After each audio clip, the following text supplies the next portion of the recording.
Hey friends, hope you're all doing well.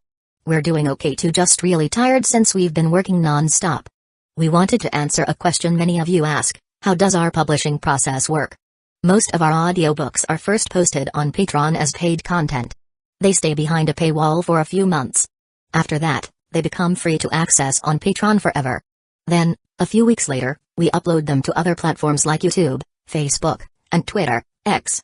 Lately, our community hasn't been growing much, and we could really use your help. Please share our site in your Facebook groups, Discord servers, Reddit threads, Twitter, X, or with any friends who might be interested. Every little bit helps and we really appreciate it. Thanks a lot for being with us and supporting what we do. Chapter 134, Ordinary Carriage Not So Ordinary, There Must Be Treasures Hidden Inside. Qi Zhao summoned the screen. Since these carriages had already been connected to his train by Ye Weihao, Qi Zhao could now check their information under his personal profile. This one was called the cannon carriage. Inside the cannon carriage, there was a central console standing upright in the middle, resembling a podium. Qi Zhao tapped the console panel, which displayed the status of this carriage. Cannon number 1, integrity 50%, cannon number 2, integrity 45%, cannon number 3, damaged, needs repair, cannon number 4, integrity 45%, cannon number 5, damaged, needs repair, cannon number 6, integrity 65%, cannon number 7, locked, cannon number 8, locked. Holy shit, out of the 6 unlocked cannons, 2 are already wrecked? How many times do you have to fire these things to break them? Qi Zhao clicked on repair. 10 train coins required. And unlocking a new cannon? 50 coins. That's a hefty price. Different types of shells wear down cannon durability differently. Of course, train coins could also be used to boost cannon range and durability. Qi Zhao clicked into cannon details. He could set the type of shell for the next shot. At the moment, there were only 3 kinds of shells available. The first was a high explosive shell. It dealt damage via shockwave and shrapnel from the explosion. Consumes 30 kilograms metal, 5 kilograms plastic, 50 kilograms wood. The second was an armor-piercing shell. Used to penetrate armored plates and damage tanks or armored vehicles. Consumes 60 kilograms metal, 10 kilograms plastic, 80 kilograms wood. The third was an incendiary shell. Used to ignite massive fires, burn enemy structures or forests. One shot costs 5 train coins. Additional shell types like flares, smoke rounds, chemical agents, homing missiles, and cluster bombs could be unlocked with train coins. Now that's one hell of a carriage. If only they'd had this back in Raccoon City, blowing up those zombies would have been easy as pie. Sure, it burns through resources, but the cannon's absolutely worth it. The console controlled cannon angles and shell types. Radar showed detailed conditions within a 5-kilometer radius. Radar range could also be boosted with train coins. Since Qi Zhao had just reached level 20, he was low on metal, otherwise he'd really have fired off a shot for fun. Lao Yu, the carriage you picked is awesome. Qi Zhao gave Lao Yu a thumbs up. Hee hee. It's the conductor who made the good pick. Lao Yu grinned, showing his teeth. Great instincts, no wonder you're my vice conductor. Zijian looked speechless, while Li Huizi covered her mouth, trying not to laugh. Suddenly, it turned into a mutual praise fest. Let's go, final carriage. Qi Zhao called the group and moved toward the last carriage. Then Lao Yu couldn't hold back and asked, Conductor, why'd you pick a regular carriage? Li Huizi was curious too, but held back. Lao Yu voiced what she was thinking. There were tons of special carriages, but Qi Zhao had chosen an ordinary, low-profile one. And it was one of the ones Ye Weihao had just snatched back from those people.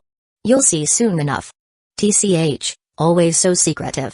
The reason Qi Zhao chose this carriage was because he'd noticed something when the Team Sky Tyrant captain lost the initial carriage. He wasn't even sad. But when this particular carriage was taken by Ye Weihao, his face twisted in fury. It looked like someone had stolen his wife. He was practically one kneel away from crying. Even afterward, the guy kept sneaking glances at this carriage. Especially after losing his final look was still at this carriage. Even when Ye Weihao teleported him away, his eyes never left it. That look in his eyes full of anger, reluctance, heartbreak. Qi Zhao figured there had to be something incredibly important inside. Of course, what's important to him may not be the same for others. So Qi Zhao was gambling. Gambling that there was something major inside this carriage. The door opened, and what came into view was a row of blue storage shelves. 1 row in the middle, 1 along each wall, 3 in total. Each shelf had top, middle, and bottom tiers. On every tier, neatly arranged, were various boxes and crates. Qi Zhao knew this site all too well. These were treasure chests. Seeing this setup, Qi Zhao thought of Zhu Zi.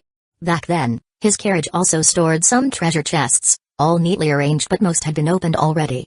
There was, of course, one unopened level 6 treasure chest, which ended up in Qizhao's hands.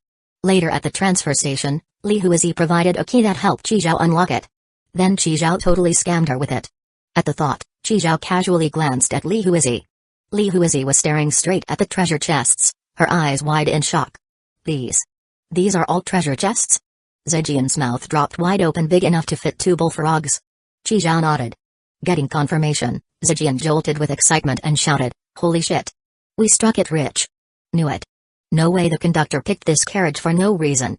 Long live the conductor!" Li Huizi didn't say anything, but she was equally stunned. The sheer number was mind-blowing. But Qizhao just smiled, not nearly as hyped as they were. Getting rich? Not that easy. He casually lifted the lid on one of the wooden crates. Just as he suspected, it was empty. Then he opened another, also empty. Zhejian and the others gathered around. When they saw this, their enthusiasm deflated like a pop balloon. Huh? Empty? This one's empty too? They can't all be empty, right? Was this guy a hoarder? The chests had been opened, yet he kept all the containers. And they were sorted, too. Hoarding is a weird thing. Most people have it to some degree. And people collect all sorts of stuff: milk teacups, toy series, crispy noodle cards, even used socks. Zhejian opened another box. It was also empty. This dude's crazy. Why the hell keep so many empty boxes? To make offerings or what? Could he really just be a hoarder? That didn't add up. Come on, let's all dig in. Lao Yu, take the bottom row. The rest of us each take a column. With that, the 4 of them started going through the chests one by one. Soon, Zhejian shouted, "Found one. Come quick, an open treasure chest. Level 6. Qizhao put down the empty box in his hand and walked over to her. Zhejian handed him a card collection booklet. Qizhao took it. Level 6 treasure chest. Requires level 6 key to unlock. Nice. Knew it wouldn't be that simple. But one level 6 chest, no way it caused that much heartbreak. Keep going. There's got to be more. Sure enough, before long Lao Yu came over holding a snow-white shell, about the size of a dish, yelling excitedly, "Conductor! Treasure chest!" Qizhao accepted the shell, bigger than both Zhejian and Li Huizi's faces combined. Level 6 treasure chest. Requires level 6 key to unlock. Ha ha ha ha ha. The gamble paid off. Keep digging. Let's go. Chapter 135. Open 3 level 6 treasure chests in a row. Sure enough, not long after, Li Huizi also found a level 6 treasure chest. This chest looked like a very ordinary, somewhat shabby gray cloth bag. The kind you could throw on the ground and nobody would bother to pick up. Of course, after that, they didn't find any more unopened chests. 3 chests sat side by side. A card collection book with a black swirling vortex on the cover. A giant, tightly closed white shell. An unremarkable gray cloth pouch. Qizhao rubbed his chin. Level 6 treasure chests could hold up to 60 train coins. These things weren't big. How could they fit so much? Doesn't matter, open one and find out. He pulled out a golden ginkgo leaf-shaped brooch from the boundary bracelet. Queen's brooch, can unlock level 6 treasure chest. He had scanned this from Li Huizi earlier. Speaking of which, Li Huizi really was lucky. She got 2 level 6 keys back in Newbie Village. Too bad she ran into Qizhao, the old Liu. Qizhao placed the brooch on the card book. Its hard metal surface melted instantly into a pool of golden liquid. When the liquid fully soaked into the book, the previously sealed booklet snapped open with a click. At the same time, golden train coins erupted out like a fountain. Li Huizi stared at the gushing train coins, falling into a daze. She had seen 3 level 6 chest openings in total. Only the one she opened with Qizhao had no coins inside. Weird. Could it really have been because of that toad potion? Li Huizi shook her head. Forget it, it's all in the past. No use thinking about it anymore. She never figured out the blade they got back then either. Later, to repay Qizhao for saving her life, she gave it back to him. The golden fountain lasted about a full minute. Train coins were scattered all around the book in random directions. Qizhao gave a rough count. Yep, 60 coins. Inside the book lay 2 cards. Just 2 cards? Don't tell me they're costume cards. Qizhao pulled them out. The first card, yellow, featured a beautiful girl. She had long golden hair, green eyes, and pale skin. A blue cone-shaped hat with pink stripes sat atop her head. Around her neck was a yellow choker with a red gem in the center. She wore a blue off-shoulder top connected to a pink short cape and a pink skirt. Her wristbands and boots were mainly blue, trimmed in pink.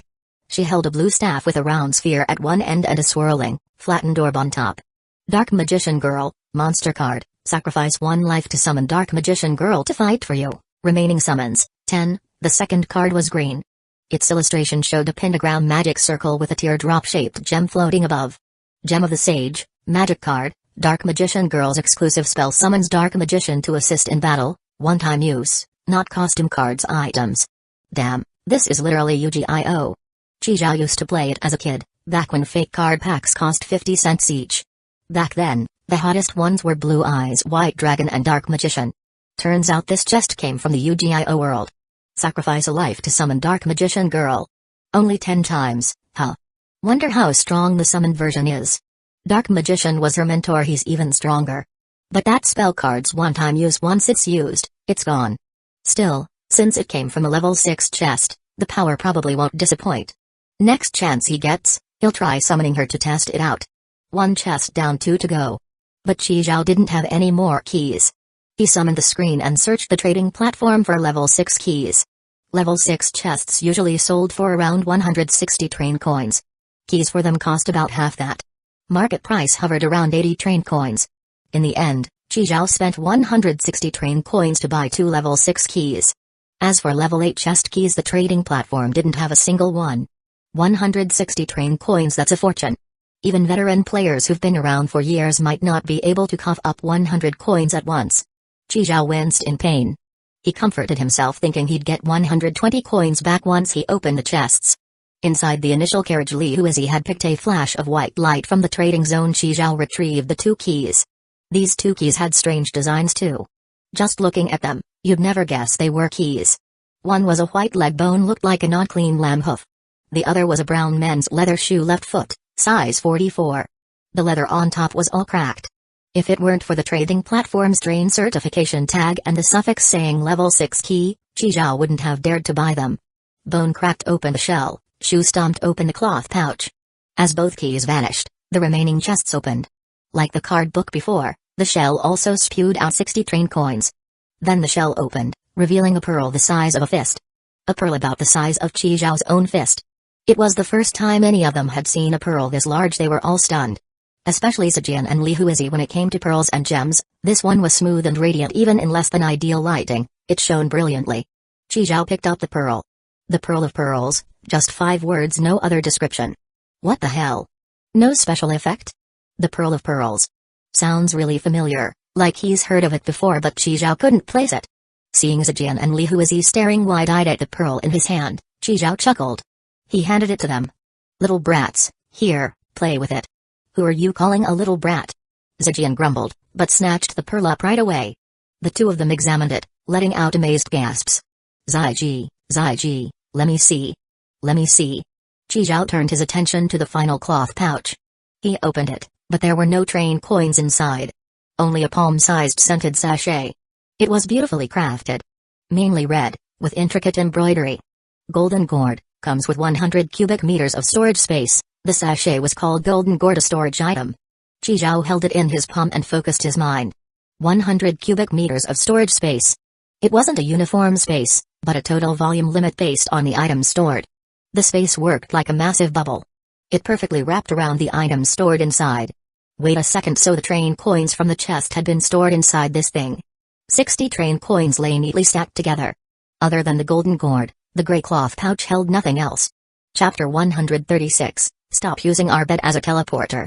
Chi-Zhao focused his mind and stored the golden gourd into the boundary bracelet. Chi-Zhao currently had 3 storage items on him. The first was the boundary bracelet, a reward for ranking first in the overall performance during his internship period.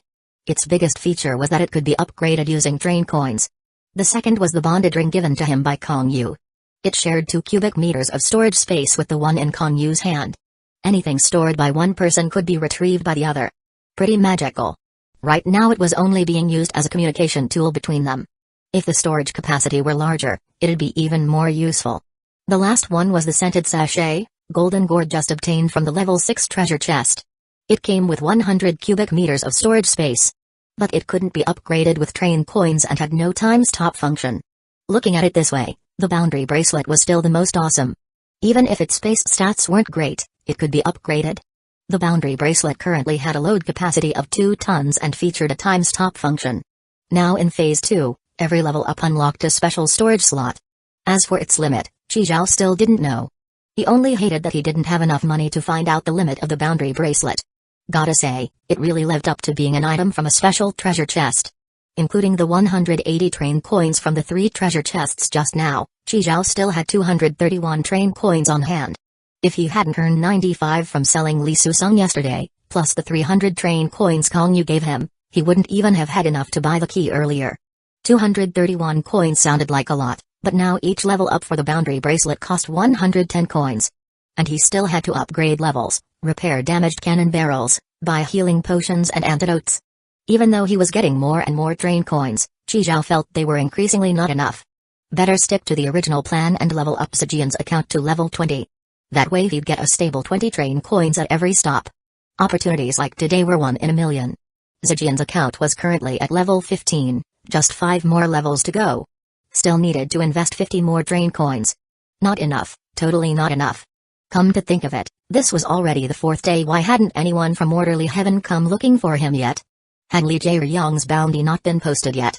That'd be a huge sum. The bounties on Li Jieyong, Rihao Yuang, and Yun Kimtae added up to 210 train coins. The train had already set off, and the destination was naturally the public station Yurden. Inside the red, enlarged regular carriage, Lao Yu was mopping the floor, Zijian and Li Huizi were wiping down the carriage. As for that trike, Zhao had moved it to another empty carriage using the boundary bracelet. Zhao sniffed hard. Alright, smells fine now. After confirming the carriage was fresh and clean, Zhao began moving the bedroom over. Not long after Zhao left, Zijian and the others suddenly saw a flash. A spring mattress abruptly appeared in front of them with Zhao lying on it. Zijian's face darkened. Seriously? This is mine and Huizi's bed. Not your personal teleportation device. Unbothered, Zhao got off the mattress and began unloading. His own bed, Lao Yu's sofa bed, Black Wind Monster's dog bed, PS5. Soon everything was set in place. Zhao looked at the newly arranged bedroom, nodding in satisfaction. Yeah, way more spacious now. There was barely any room to walk before. Let's go, time to cook lunch. Zijian frowned. But it's such a hassle. The kitchen's so far away. Over 20 carriages apart. Why don't you just move the kitchen over too? What's the hassle? With that, Zhao plopped down on the mattress. Come on, all aboard. Stop using our bed as a teleporter. Zijian roared. Can't you buy your own from the trading platform? I checked, even the cheapest ones cost 3 train coins. And it's not even new. I'll swap it out once I get a better one from leveling up. In the kitchen, Zijian's gaze was icy. She raised her knife and sliced a tomato clean in half. Then again, and again, and again. They'd just used the mattress to teleport again.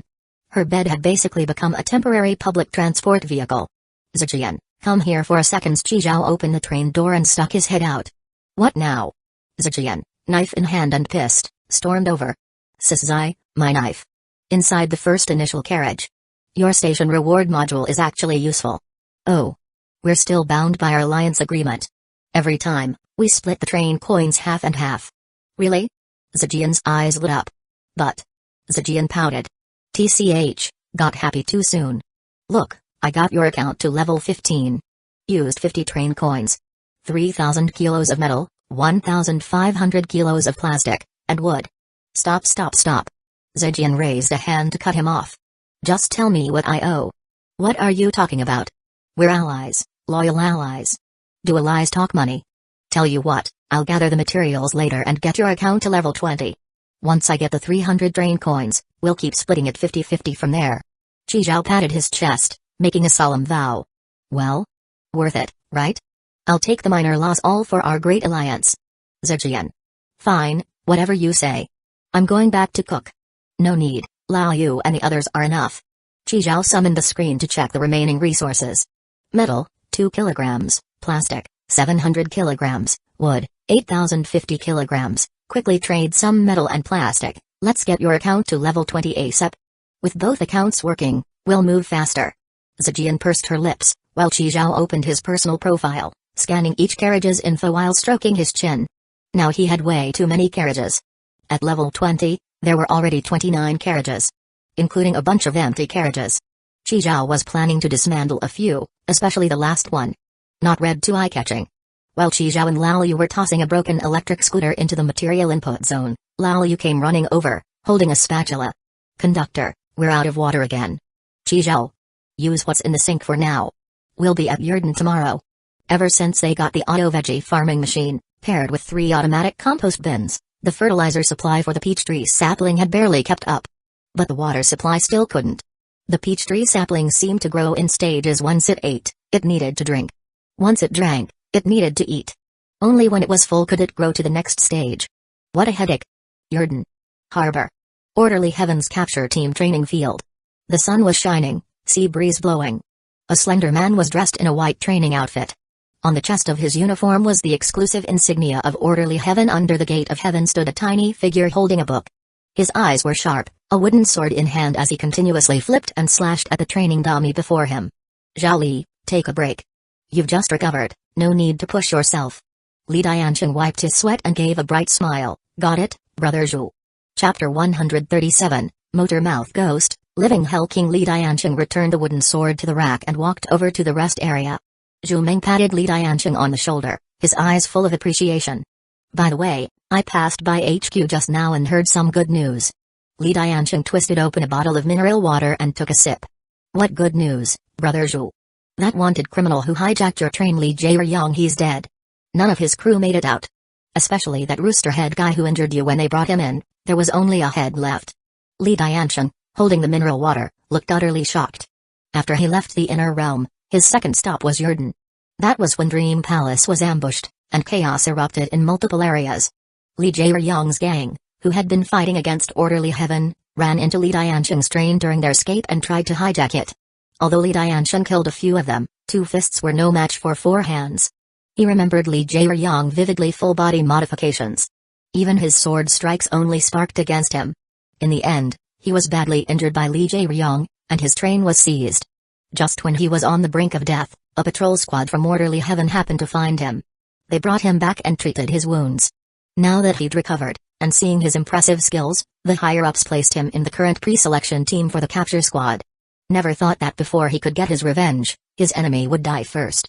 Not just that, I heard from another source that the one who wiped out Li Jieyang's gang was a newbie. Same batch as you. Zhu Meng's words snapped Li Diancheng out of his daze. Same batch as me, a newbie? No way. A newbie could kill Li Jieyang? Where'd you hear that? Just then, a short-haired man with a scar on his face walked over. He grabbed the water bottle from Li Diancheng's hand and drank from it without hesitation. Came from the inspector in South City. Maybe just got lucky and stumbled on corpses in that dangerous world. It's happened before. He handed the bottle back to Li Diancheng and wiped his mouth. Either way, I don't believe a newbie could kill Li Jieyang and even take out his top henchman too. Ha. You're just jealous. Seeing him get that bounty and turning green with envy, huh? 210 coins. Lunchtime. Qi Zhao was eating while browsing the trading platform. Ding dong, ding dong, ding dong. Replies that fast? Before lunch, he'd messaged Zai Yuan. The message roughly said he'd reached level 20, unlocked the rest module, and would arrive at Yurden tomorrow morning. Qi Zhao opened his private chat with Zai Yuan. What a coincidence. I'm also returning to Yurden tomorrow. Qi Zhao, you leveled up so fast, that's awesome. Not bad, not bad. Qi Zhao replied casually. You're still in Newbie Village? Yeah. My legs are about to fall off from running around, I'm so tired. But I'll be back tomorrow, hee hee. See you then. Oh, about Li Jieyang's bounty. The reward has been posted. But since you're not in the Yurden region chat group, the staff couldn't add you through the group chat. I told her once you arrive in Yurden tomorrow, she'll add you right away. So that's what happened. Qi Zhao had thought Orderly Heaven was just being inefficient. He sent back a quick thanks. Hee hee hee, no big deal. By the way, one more thing. Paradise had another incident in the last couple days. The higher-ups are scrambling, so the newcomer meeting's been temporarily cancelled. Everything will proceed according to the usual rules. Qi Zhao, you need to report to Dream Palace HQ tomorrow. I'll be waiting at Dream Palace.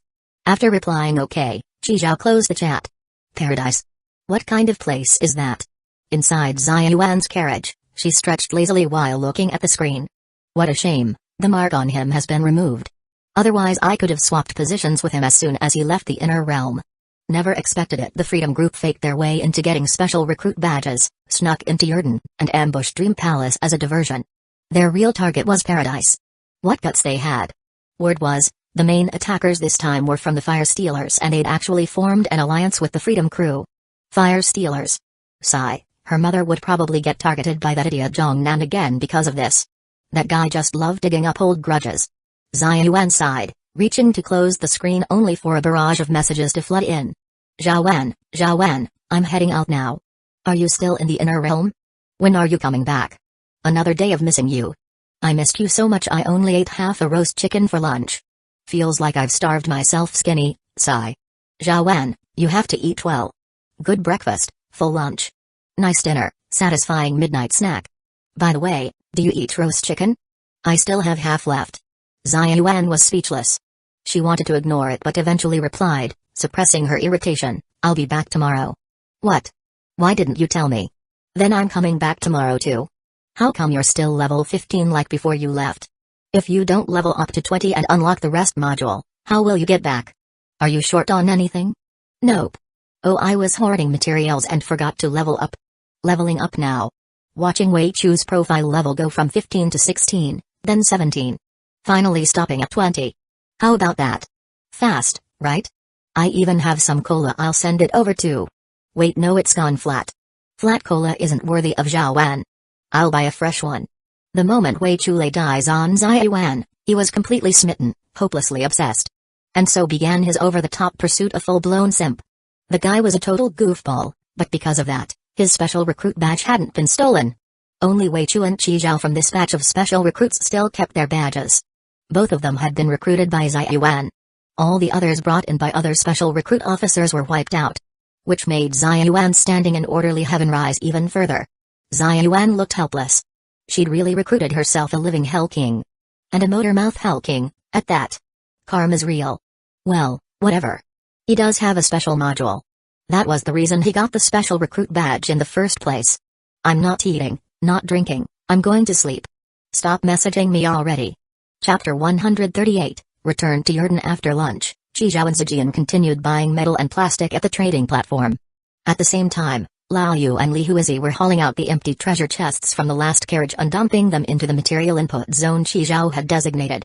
These treasure chests were made of metal, plastic, or wood, all of which could be used as upgrade materials. Items the zone wouldn't accept, like seashells, cloth pouches, and burlap sacks, were all stored in the golden gourd by Qi Zhao. The usage of this scented sachet golden gourd was a bit different from the boundary bracelet. The boundary bracelet is worn on the wrist. Once your hand touches an item, it will be stored in the bracelet according to your will. The golden gourd, on the other hand, had to be opened at the mouth and aimed at the object you want to store. A few seconds later, as long as the item's volume was smaller than the remaining storage space, it would be sucked in. Retrieving items was also different.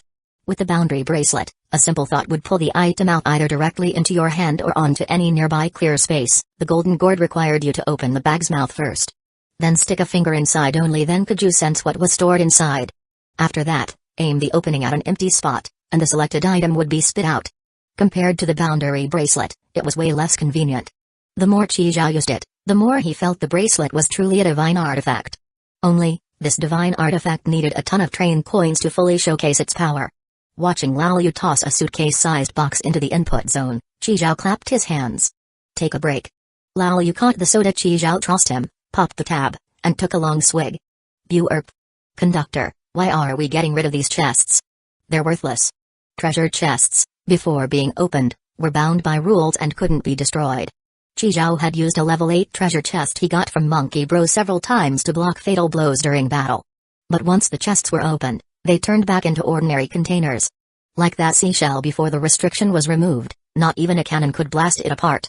But after unlocking it with a key, Qi Zhao could smash it with a single light stop. At lunch, while browsing the trading platform, Qi Zhao checked market prices for these empty treasure chests. Some people were looking for them, but the prices were all low. Plus, the deal rate was super low. Totally not worth the time. More importantly, Qi Zhao found a tracker hidden inside one of the chest compartments. It was the size of a soybean, black, and very well hidden. Who knew how many more of these trackers were still left? Once the boxes were dealt with, they'd have to dismantle the shelves to leave nothing behind. The tracker only strengthened Qi Zhao's resolve to break down this carriage. As soon as they stopped at Yurden the next morning, he'd dismantle the entire carriage. Leave no trace. That whole Sky Tyrant team carriage, men, women, old and young, a dozen or so people. They still had so many open chests, and even 3 level 6 treasure chests showed how strong they really were. Only in that stadium, with Ye Whale present, where no one could use powers or items, did they turn back into ordinary people. Once outside, with powers and items usable again, they become extremely dangerous. If the train didn't need to be moving to dismantle a carriage, Qi Zhao would have torn it apart already. They already gotten the treasure chests, it's just one carriage. By afternoon, the materials were fully gathered, and Zijian's account reached level 20. Qi Zhao added 5 more carriages to his train. During that time, from the modifications Zijian's account rolled out, Qi Zhao selectively chose a few to implement. The one that made Zijian happiest was the must-have for lazy people for follower accounts. Cost, 10 train coins. It turned the screen into a summonable light screen. Must-have for lazy people. Not only was Zijian pleased, Qi Zhao was too. This greatly reduced the risk of her exposing the special module. After all, a display screen facing the wrong direction was super eye-catching. Everyone else's screens were on the right side of the carriage door. But the extra screen from the multithread mod was on the opposite side. Then there were the spring mattresses. Turns out Zijian's account and them were really meant to be. It rolled out 2 in a row. Qi Zhao modified them both. Combined with the Master Builder module, spring mattresses worked as a basic teleportation device inside the train. Qi Zhao was thrilled, which made Zijian happy too. Her bed would no longer be wrecked by Qi Zhao. The train ride was extremely smooth.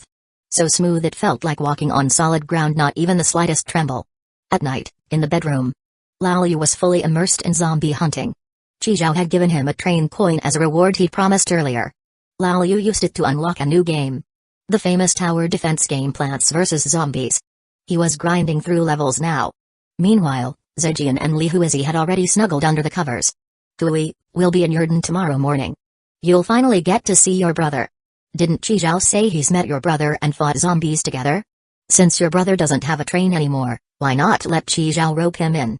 You're so good with a blade, your brother's gotta be amazing too, right? Oh right, what does your brother look like? How tall is he?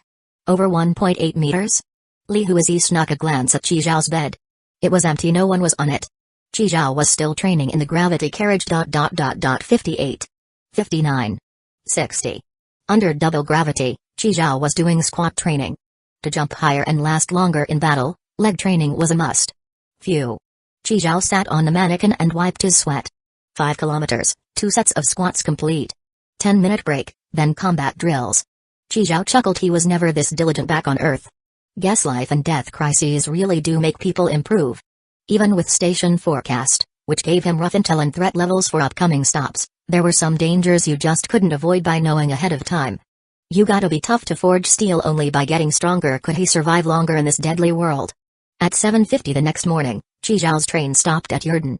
Still in South City, but not the same spot as the last time.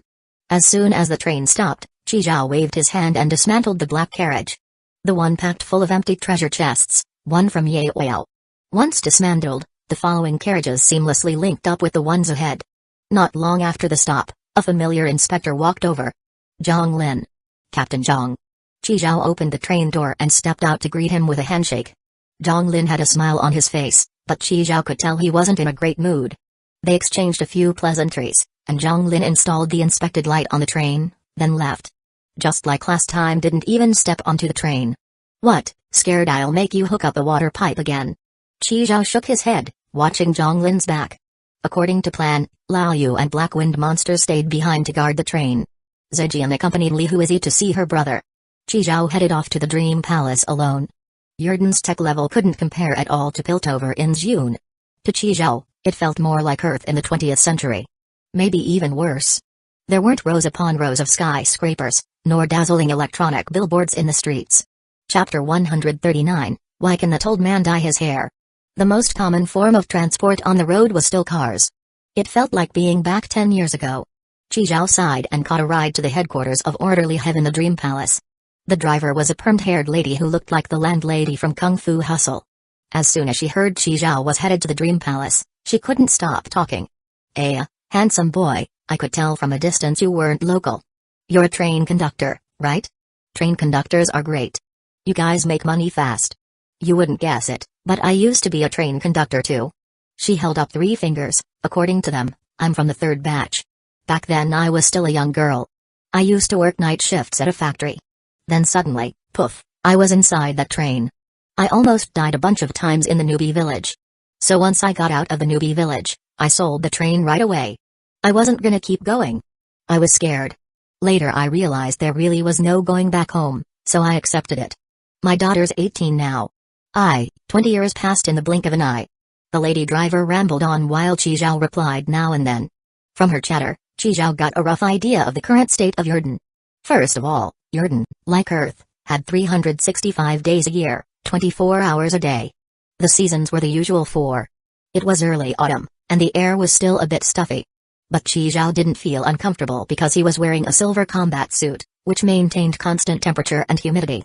As for tech levels, they were just as Qizhao had seen, about equal to Earth in the 20th century. According to the driver lady, this was already very advanced. When she arrived in Yurden, this place was just farmland. The locals were all dirt-faced farmers. It was the infrastructure and trade departments of Orderly Heaven that pushed development by doing massive trades with Piltover. That's how, in 20 years, it became what it was. You could say the development was rapid. All of Yurden was divided into 5 zones. Within the Boundary Mountains was Zone 1.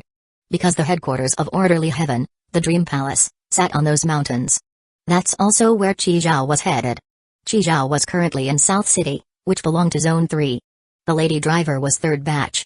I'm 5th batch. It's currently year 40 of the new calendar. Qizhao sighed quietly to himself. In most novels, survivors started on equal footing. But not him. He was part of the 5th wave. First wave eats meat. Second wave drinks soup. Third wave chews bones. Fourth wave licks the pot. And fifth wave? Can't even catch hot shit to eat. The early arriving players had already created these so-called official organizations and hoarded a ton of resources, giving them a huge advantage. The later train conductors either got absorbed into these organizations, or chose to remain independent, but then they'd get exploited whenever they stopped at Yurden for rest. Those who didn't want to join or be exploited ended up labeled as wanted criminals. And the Freedom Organization?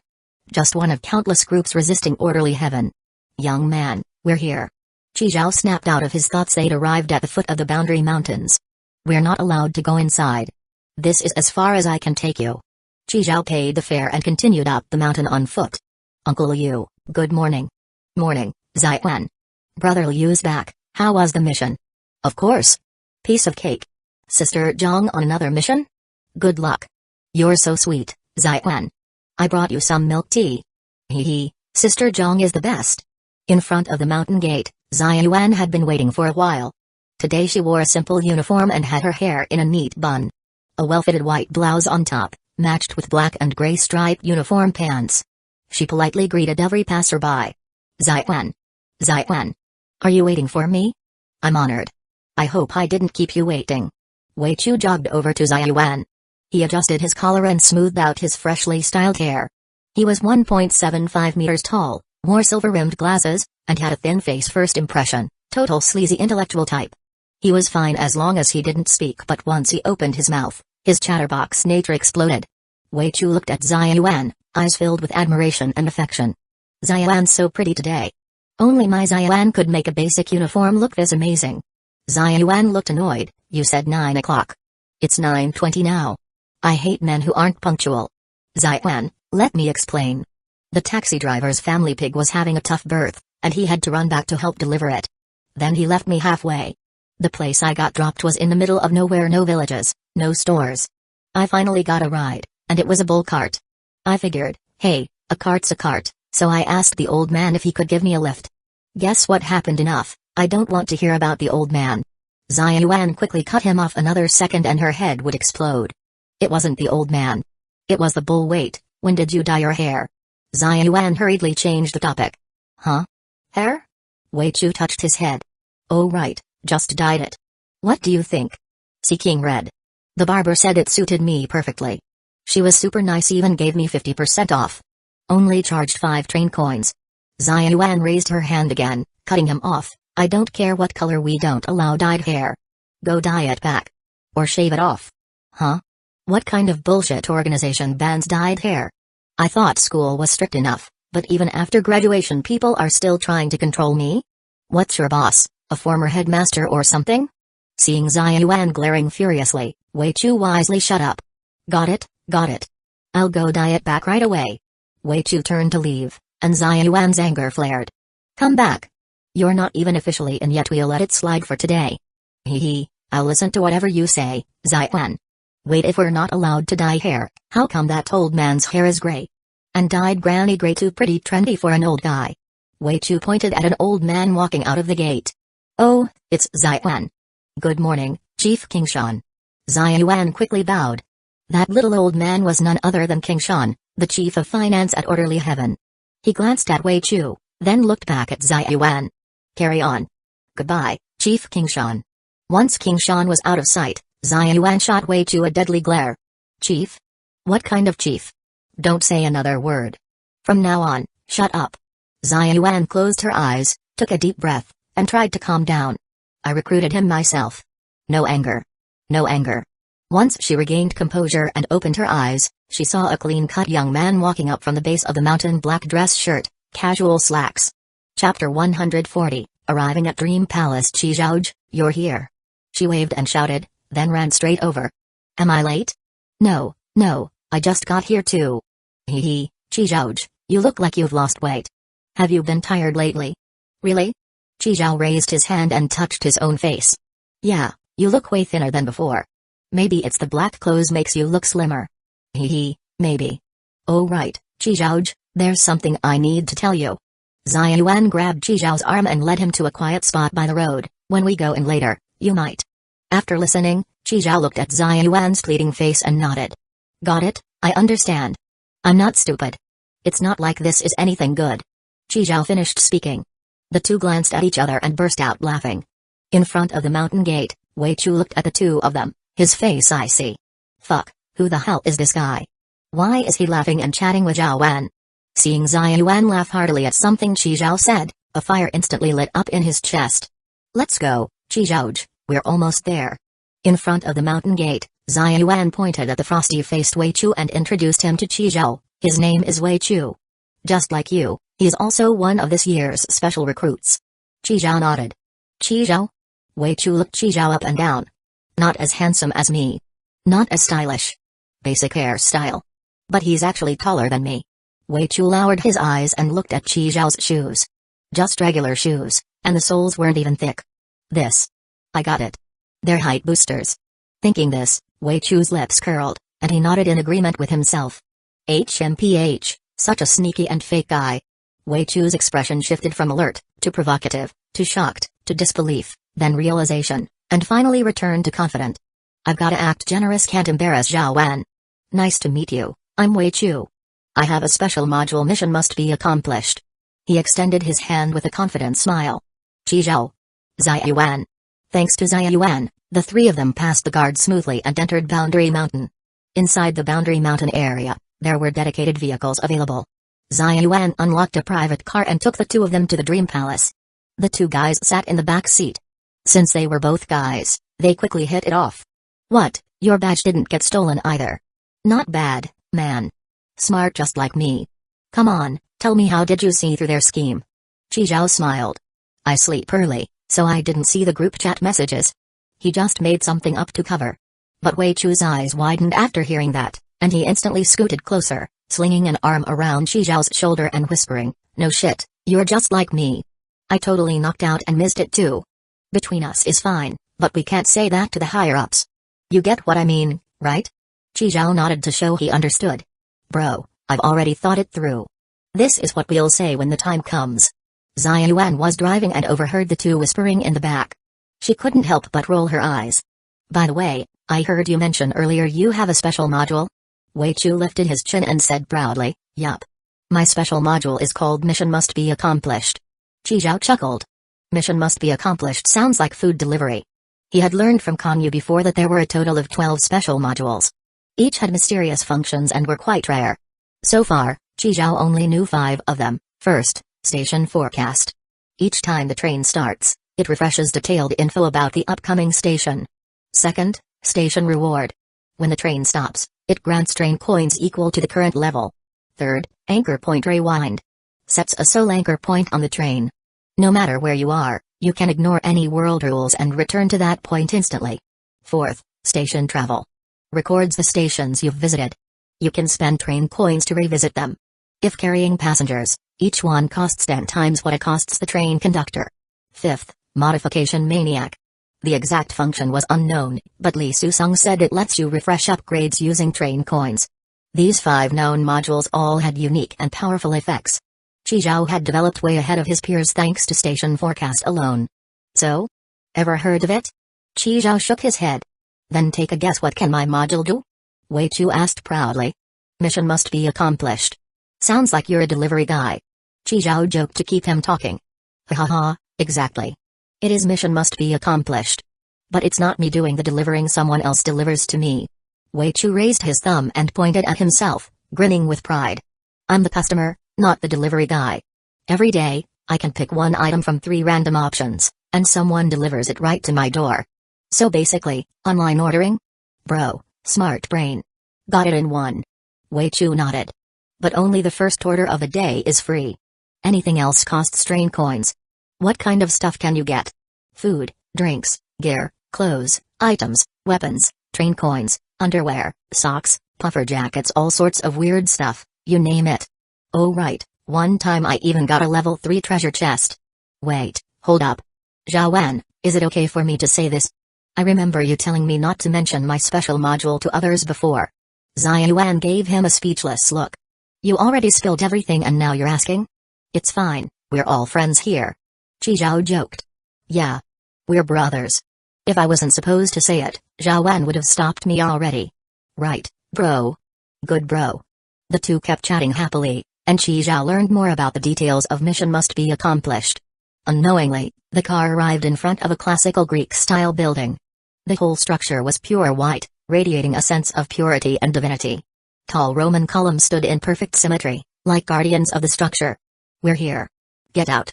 This is Ares Palace. You guys go ahead, I'm heading to Gemini Palace to hand in a report. I'll be back soon. Ares Palace, the one closest to the foot of the mountain. It was also one of the 3 palaces previously destroyed by the Freedom Organization. Chapter 141, Ares Palace, but now, it's already been fully rebuilt. That's why it looks so new. The Dream Palace has a total of 13 buildings, named after the 12 zodiac signs from bottom to top. The one at the very top is called the Hall of Order. Ares Palace? Didn't expect this order boss to be a fan of Saint Seiya, huh? As he spoke, Wei Chu struck a punching pose. Take this. Pegasus Meteor Fist. Da. Zhao Yuan looked helpless. Stick close to Qi Zhao and don't go running your mouth. And remember what I told you. Yeah. Just register our info, listen to some history of the teachings or whatever, then get our clothes, right? Wait, Qi Zhao, Jeej? Wei Chu raised an eyebrow. You call him Jeej? Alright, quit with the crap. Just go already. Zhao Yuan gave Wei Chu a special warning. Also, don't go bragging about your special module to every person you see. Watch your mouth. As she spoke, Zhao Yuan pointed fiercely at Wei Chu's lips. Before I get back, you better not say a single word. Wei Chu pinched his thumb and forefinger together, slid them across his lips like a zipper, signaling he got it. Seeing this, Zhao Yuan nodded. After the two got out of the car, she drove off, heading further up the mountain. Zhao Wan, drive slower. Know the difference between the gas and the brake, don't hit the wrong one. Use your turn signal when making turns. Wei Chu shouted while waving frantically to see her off, until the car disappeared from sight. Come on, let's go in. Wei Chu turned to Qi Zhao, looking serious. Your surname is Qi, Zhao Wan's is Zaya. So, is your mother-in-law surnamed Qi? Are you Zhao Wan's cousin? Nope. Then why does she call you Jeej? What does that mean? Hold up, how old are you? 28. Since there was no ID check, Qi Zhao just made something up. 28? Wei Chu looked surprised. Because Qi Zhao looked younger than him, no way, he seemed like someone in his late 20s. Not bad, bro, you look pretty fresh. Didn't think you were that old. PFFT, I mean that grown up. Oh, no wonder Zhao Wan calls him Jeej. Zhao Wan really is a respectful, kind, and beautiful girl. Wei Chu rubbed his chin while nodding approvingly. No wonder I like her. I just turned 18 this year. Since Zhao Wan calls you Jeej, then I will too. Qi Zhao, let's go. No need to be so formal, we're brothers. Qi Zhao smiled. Just call me by my name. Having a dude call me Jeej sounds weird. The two showed their badges. After verifying them, the guards stepped aside. As soon as they walked into Ares Palace, the temperature dropped noticeably. A single door shut out all the outside heat. The first thing they saw was a ring-shaped hallway, like a coiled white snake. The floor was paved with flawless white marble slabs, smooth as mirrors, like they could reflect your very soul. Every marble tile had been finely ground and polished, giving off an astonishing shine. Walking on such a corridor, the cool sensation underfoot brought a refreshing calm, as if stepping into a spotless, pure world. Within the circular corridor, 3 fountains stood tall. The misty droplets sparkled under the lights, casting shimmering reflections. At the center of the 3 fountains stood a striking sculpture, over 5 meters tall. It was a mighty mountain-stomping white ram. Head high, chest out, posture firm as if it could charge at any moment. Its most eye-catching feature was the massive horns curling down from both sides of its head like crescent moons. The horns flowed smoothly and naturally, surface polished like glass, faintly glowing with mysterious light. Looking closer, intricate patterns and designs were carved into the horns. Man, this is so over the top. Wei Chu looked around, rubbing his chin and shaking his head. Wasting money on useless stuff. They'd be better off helping pig farmers deal with sows struggling to give birth. Chi Zhao gave him a sideways look. What does pig birthing have to do with any of this? Now that's a long story, but I'll try to keep it short. So it started this morning, when I was catching a cab. Look, people here work so hard. Driving cabs by day, feeding pigs at night. And when a sow can't give birth, they have to go home and deliver the piglets themselves. It's brutal, just brutal. After hearing the reason, Chi Zhao nodded. Yeah, sounds pretty tough. Just then, a receptionist noticed Chi Zhao and Wei Chu had been standing there a while and came over. Hello, and you are? Seeing the woman in black high-heeled pumps, uniform skirt, and with an impressive figure, Wei Chu lit up immediately. Hello, miss. I'm Wei Chu, and I have. Chi Zhao quickly covered Wei Chu's mouth and smiled at her. We're this year's special recruits. Just here to check in today. Hearing that, the woman let out a breath of relief. Oh, you're special recruits, please follow me. Chi Zhao turned to Wei Chu and made a shushing gesture. Say anything else you want, just don't mention your special module. You don't want to see Zai Yuan pissed off, do you? Wei Chu's eyes went wide. He nodded quickly. Only then did Chi Zhao let go. Looking at the saliva on his palm, Chi Zhao fell silent. Sorry, my bad. I'm just a drooly guy. It's cool, I've got tissues. Here, wipe it. Wei Chu reached into his pocket, then his face changed. Crap, I changed pants this morning. The tissues were in the other pair. It's fine.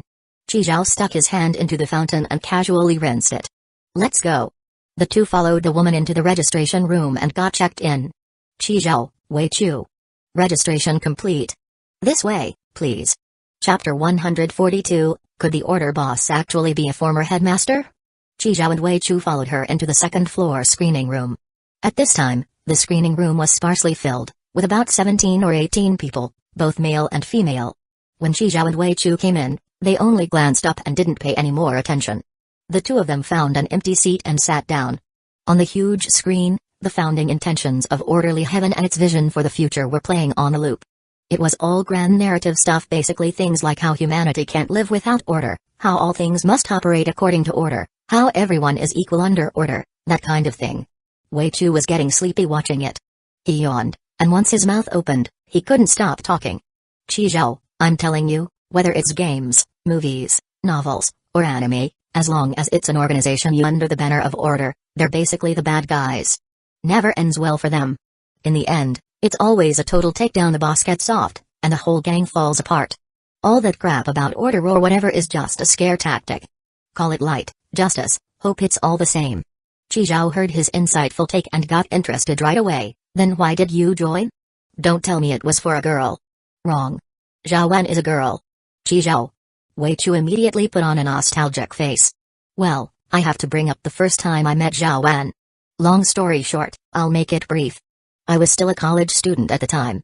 That day during night class, I was in the middle of a game. You don't even know, I had the chosen lucky charm. Damn, 14 straight losses, just about to give up, when bam, I was suddenly inside a train. Just when I was about to get swallowed by this giant python. You know how big that thing was? Thicker than my train. Fucking hell, I'd never seen that kinda SHT before. I wasn't gonna take it lying down, I was ready to go wild, and then Zhao Wan appeared like a god, just whoosh, right in front of me. Wei Chu got worked up as he spoke, flailing his hands excitedly. You know that feeling? So she saved your life? That's why you fell for her. Classic beauty rescues hero. Bit cliché, don't you think? No, it was her outfit that hit my kink dead on that day. The twin tails, the JK miniskirt, White sheer socks and those pig trotter shoes. Fuck, I've always fantasized about a wife like that. That moment, I finally understood what love at first sight really means. All that crap about order, law, justice, what the hell does that have to do with me? The most important thing for a man? Find a good wife. In short, wherever Zhao Wan is, that's where I'll be. I'm Zhao Wan's dog. Qi Zhao clicked his tongue. This idea that simps rank below dogs, how do people still not get that? What about you? Why are you here? Me? Qi Zhao paused for a second, then said leisurely, if there's an organization to lean on, why not? Easier to get by when you've got a big tree to sit under. After all, this place is dangerous to begin with. We're not even the first batch of players, there were 4 before us. That's fair.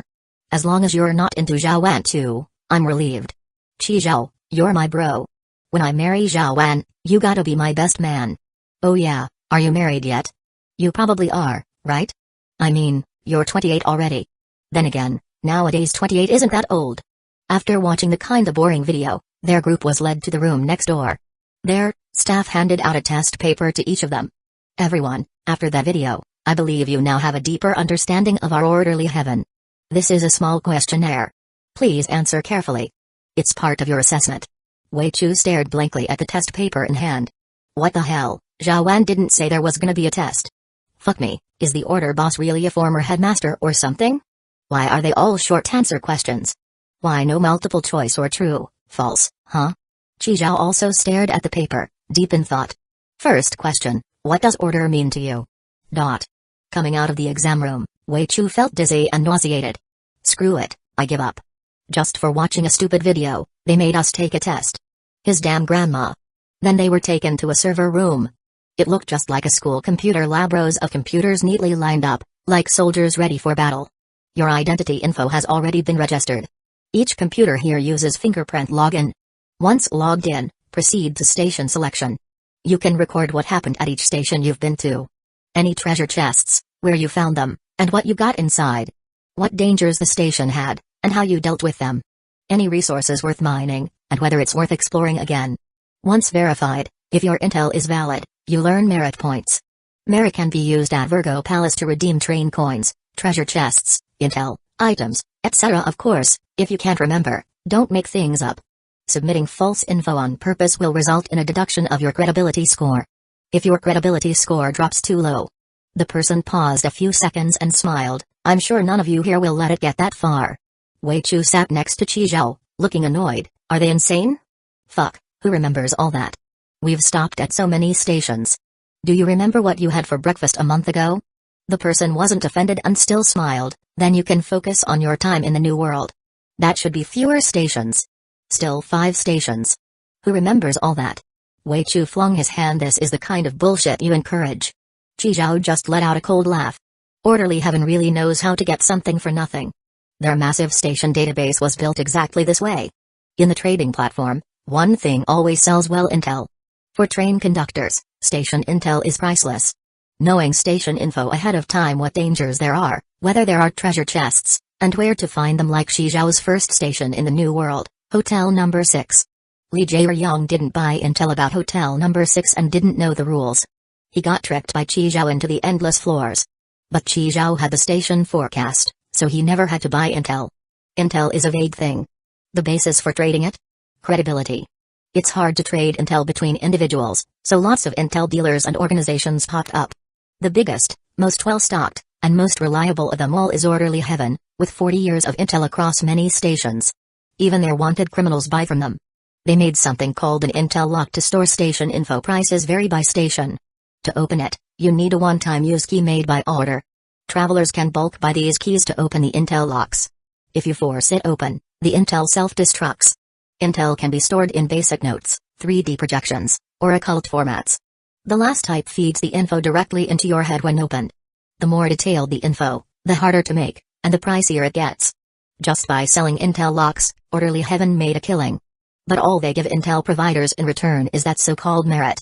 Chapter 143, Unified Story. Wei Chu leaned over with a worried face and looked at Qi Zhao. Qi Zhao, how are you planning to write yours? Let me copy, yeah? Qi Zhao. Letting you copy during the test was one thing, but the questionnaires all the same. How are you supposed to copy this? Aren't you afraid what I write might be wrong and copying it will get your credibility score docked? Afraid of what? I don't care. I just don't want to use my brain. Too much time has passed anyway. I can't even remember the name of the station we stopped at yesterday. Then don't write it. It's not like it's mandatory. Hey. You've got a point. Then I won't bother. Fucking merit, I don't care. Can't be exchanged for Zhao Wan anyway. Wei Chu wasn't wrong. Fucking merit or not, by the time it's handed out who knows what year it'll be. In this regard, Qi Zhao actually preferred Kong Yu's Freedom Organization more. After all, he'd basically done nothing so far, yet already got 400 train coins from Kong Yu. The only thing he gave up was one Ada Wong costume card. Qi Zhao originally planned to write some random nonsense and be done with it until he checked and saw that among the things merit could be exchanged for was a level 8 treasure chest and key. That thing's not just rare, it's practically impossible to buy.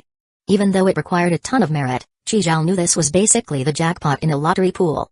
It's these grand prizes that make players want to roll the dice. Same idea, the people in Orderly Heaven are willing to keep getting their labor harvested in exchange for so-called merit. Now Qi Zhao had no choice but to take it seriously. All for the level 8 treasure chest key. He was still holding on to a level 8 treasure chest he got from Monkey Bro, hadn't opened it yet. Gym, lots of fitness equipment, you can gather metal, plastic. Also a vending machine with 40 bottles of water. Men's changing room, third row of lockers, you can find one mechanical wristwatch. Desert, there's cactus fruit, danger is vipers. Kai family village. Has zombie chickens. Qi Zhao left out the info about a treasure chest in the village chief's house, only Kong Yu knew he opened one there anyway. Dawn City. Zombie King. 3 phases. Before coming in, Xia Yuan had talked to Qi Zhao about this. They also left out the part where they ran into Kong Yu in the inner realm. Of course, Qi Zhao had to go along with that too. Otherwise, there'd be big trouble.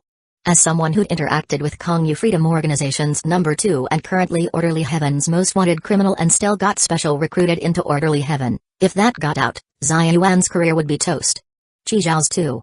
He'd probably be locked up and interrogated immediately. Might not even make it out. Because he really had been in contact with Kong Yu. So the 3 of them got their stories straight. In Dawn City, they did not encounter Kong Yu. But the problem was, in Newbie Village, Qi Zhao had seen Kong Yu a total of 4 times. First time at King Station. The issue was, a lot of people had seen him interact with Kong Yu that time. They even talked about it in the group chat afterwards. But now that they'd left Newbie Village, that group chat was gone. No proof, no witnesses. Still, the concern was, what if someone who'd seen it had also made it out of Newbie Village? Not likely, though. In the end, Qi Zhao's area only had about 30-something people left. Or rather, 30-something carriages. Second time Mushroom Garden, which was a single-player station. So no big deal. Third time Dawn City. Xia Yuan and Unoka Subaru both edited their reports, scrubbing Kong Yu's appearance. Li Diancheng was knocked out at the time, never saw Kong Yu. Everyone else was dead, so it wasn't a problem. Fourth time at the transfer station right before they exited the inner realm. That late-night meeting was very secretive, and Kong Yu had changed her appearance. The people from Newbie Village wouldn't recognize her, so no one seemed to notice. Of course, Xia Yuan and the others only knew about the Dawn City incident. The one most likely to be a problem was the first encounter. Qi Zhao hesitated for a long time while writing the part about King Station. Meanwhile, in Gemini Palace, Elsa was wearing a black lace blindfold through the semi-transparent lace. Her elegant eyebrows were visible. She took off her lace gloves and personally boiled water to make tea. Even with the lace blindfold on, she moved no differently from a normal person. Elsa poured a cup of G Mountain Da Hong Pao tea for Dong Hei Zui, who had just arrived, and passed it over. The king summoned me to paradise, but by the time I got there, they already succeeded. Dong Hei Zui still wore her signature fishbone braid and a slit black kapao. A golden dragon embroidered on the kapao, majestic and fierce, vividly lifelike.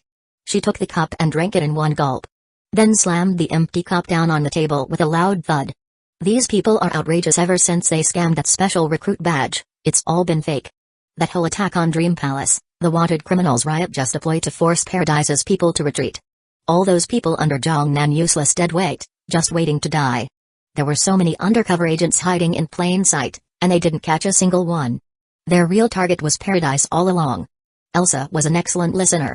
She poured Dong Hei Zui another cup and softly said, even if Paradise is destroyed, it can be rebuilt.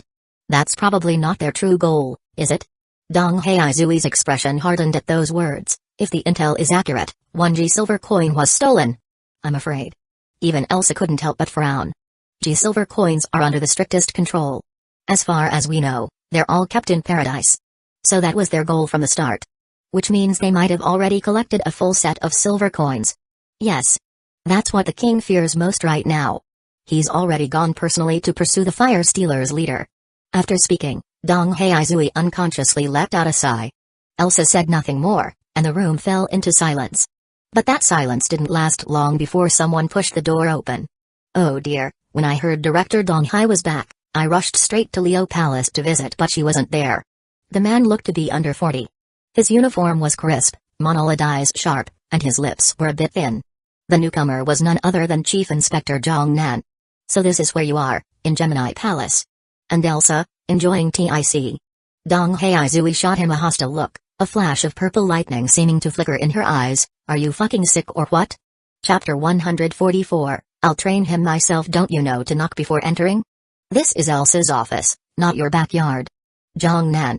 Even though Zhang Nan was scolded, he still smiled. Chief Elsa, I'm really sorry. Totally my fault. All on me.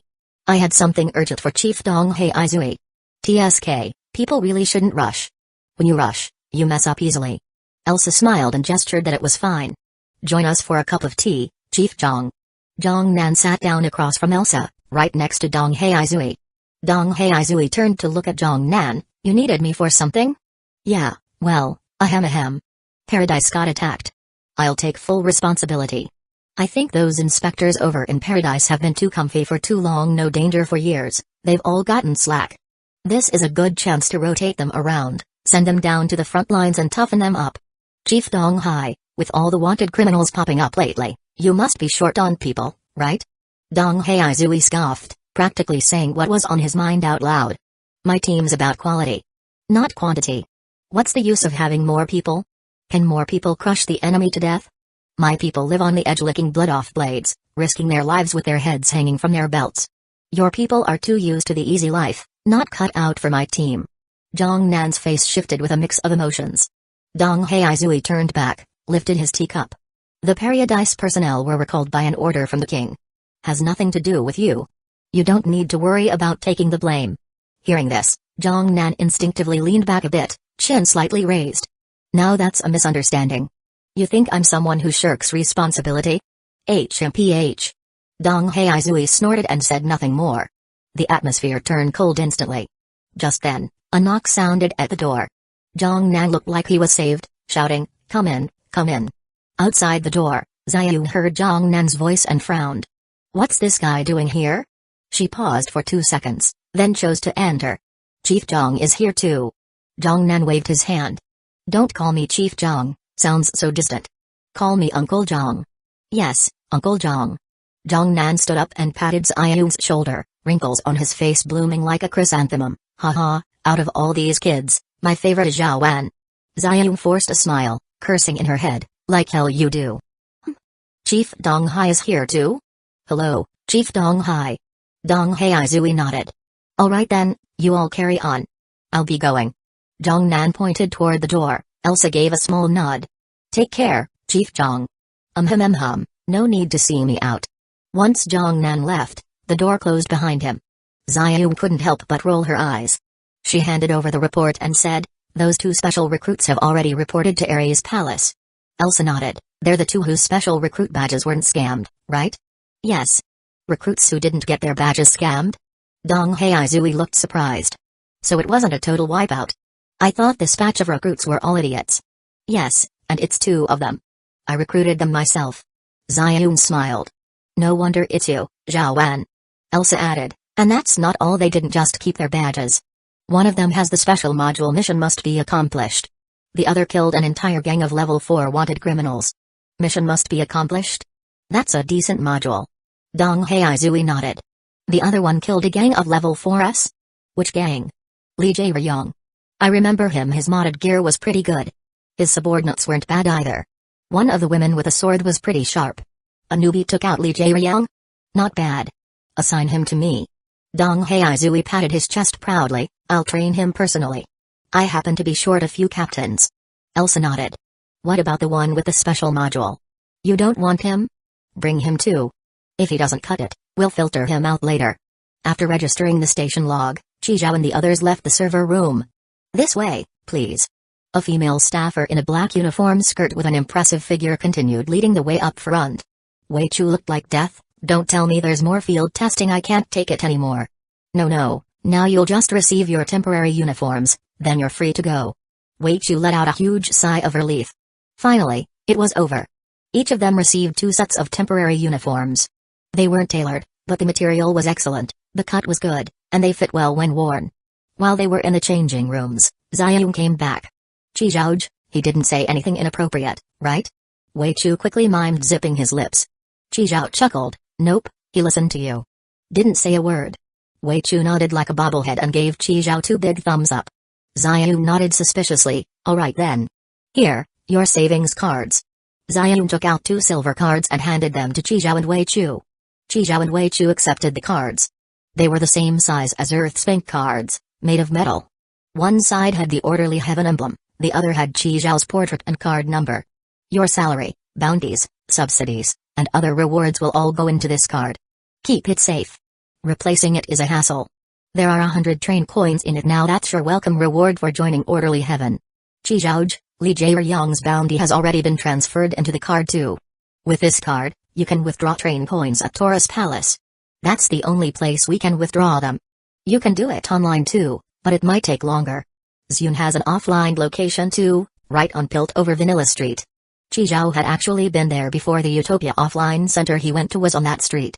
After giving out the cards, Xiaoyun gave Wei Chu a weird look. Before you came here today, did you close your train door? What? Just now at Gemini Palace, I heard from patrol that a green train in Zone 2 was found with the door left open.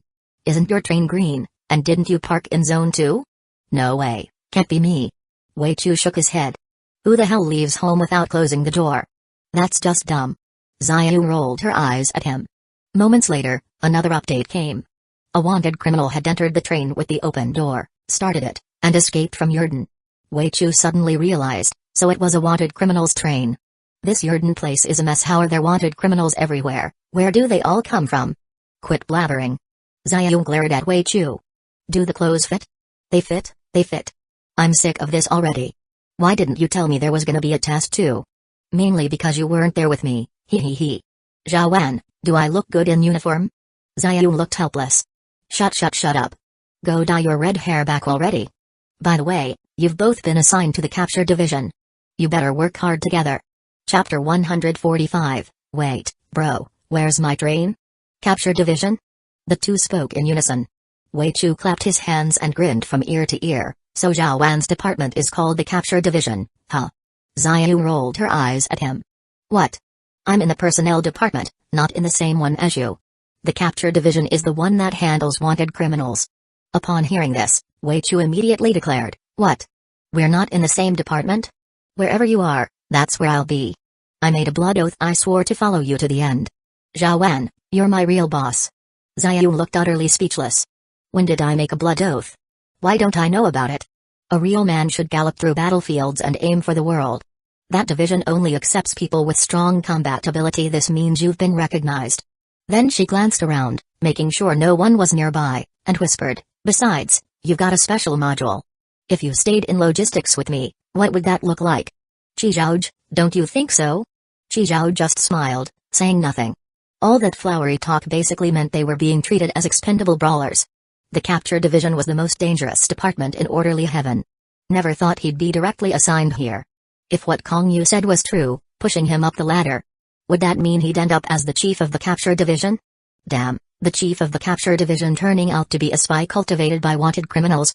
That's straight up infernal affairs. Still, the division wasn't bad. It had close ties with Kong Yu's crew.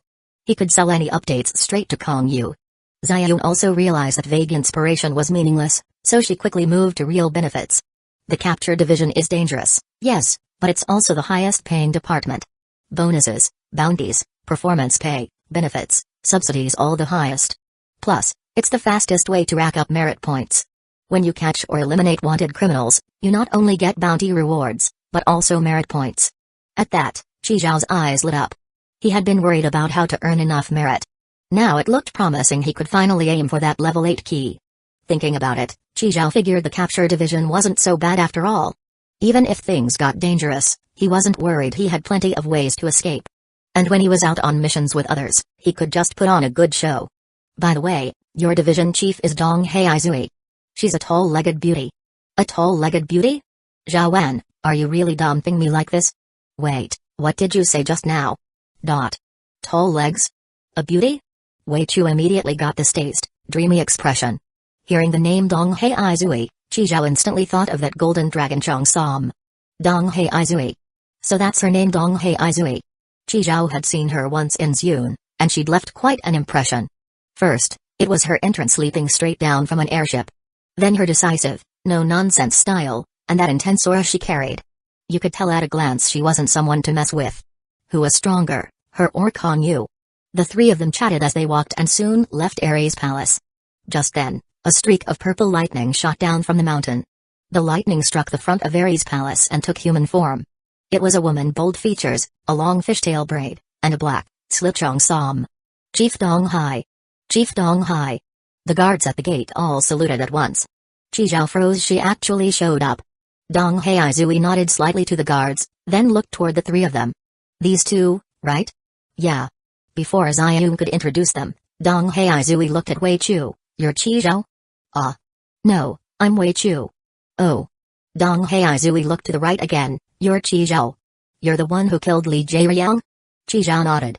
Dong Haizui gave him a thorough look and nodded. Not bad, kid. You too, go to Ziyun and bring back a few people. I'll have someone send you the full intel later. This is your first mission as members of the capture division. I've got things to do. Head out now. Dong Haizui patted Qi Zhao and Wei Chu on the shoulders. This position of mine will be yours one day. Do your best, boys. With that, she turned back into purple lightning and blasted away. Bye, Chief Dong Hai. Ziyun gave a wry smile and shook her head. Chief Dong Hai is as quick and direct as ever. She's our boss now. What did she come here for? To sell dreams, what else? Qi Zhao muttered inwardly. He looked in the direction Dong Haizui disappeared. Didn't expect the first mission to come this quick. After they left, the guards whispered among themselves. What's going on? Chief Dong Hai came in person just to meet two people? Wait, weren't those the two special recruits with badges earlier? Even though they changed uniforms, I remember that red hair. Most of this batch's badges got scammed by the Freedom Organization. Compared to that, these two are full of potential. No wonder Chief Dong Hai came to pick them up herself. All the top prospects go to the capture division first. So jealous. Capture division? That's way beyond us gate watchers. Let's be real, we're just glorified security guards. Not a big deal, I was one before too. Not bad, saves a lot of detours. Alright, back to your posts. Stop gossiping. In the car going down the mountain. Ziyun was still driving. Qi Zhao and Wei Chu sat in the back. Zhao Wen. Speak. I've got a tiny little question. These train stations are randomly assigned. If those wanted criminals aren't in Ziyun or Yurden, how do we catch them? At this, Ziyun explained, once you're in the capture division, you can access all intel on wanted criminals in orderly heaven. When you're out in the field, you might randomly run into one of them. If you do, just report the sighting. You can request tools or backup. Of course, if you're confident, you can try capturing them solo, or even kill them on the spot. Damn, so catching people is all about dumb luck? In the field, yeah. Or you can stay in June or Yurden. These are public stations. Just wait and see who shows up. Especially June. It's crawling with wanted criminals. But how long you'll have to wait? That's pure luck. The train survival world itself was designed for conductors to explore infinite worlds. Orderly Heaven's whole setup actually ran counter to that core mechanic. Because of that unique system, pursuers were at a natural disadvantage. Qi Zhao didn't mind, though. He thought it was actually nice, very free. He didn't want to spend too much time being stuck inside the organization anyway. Unless, like with Kongyu, the return was worth the effort. Ziyun dropped off Wei Chu first, but when they reached the place where the train was supposed to be, it was completely empty. Wait, bro, where's my train? Wei Chu clutched his head and shouted, fuck, did I seriously forget to shut the door? Ziyun and Qi Zhao looked at him, each with their own expression. Chapter 146, Pingjing 9 Thieves, Hidden Thread. Wei Chu sobbed and clung to Ziyun. Zhao Wen, I lost my train. How am I supposed to catch wanted criminals now?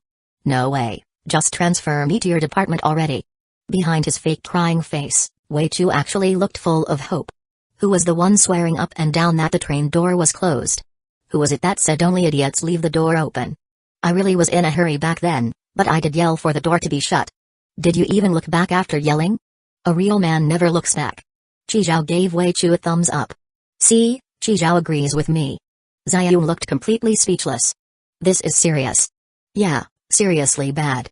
Wei Chu pretended to wipe away tears. I'm going to be in the same department as Zhao Wan, hee hee. Your special module's been exposed and you're still laughing. Wei Chu, special modules are super rare.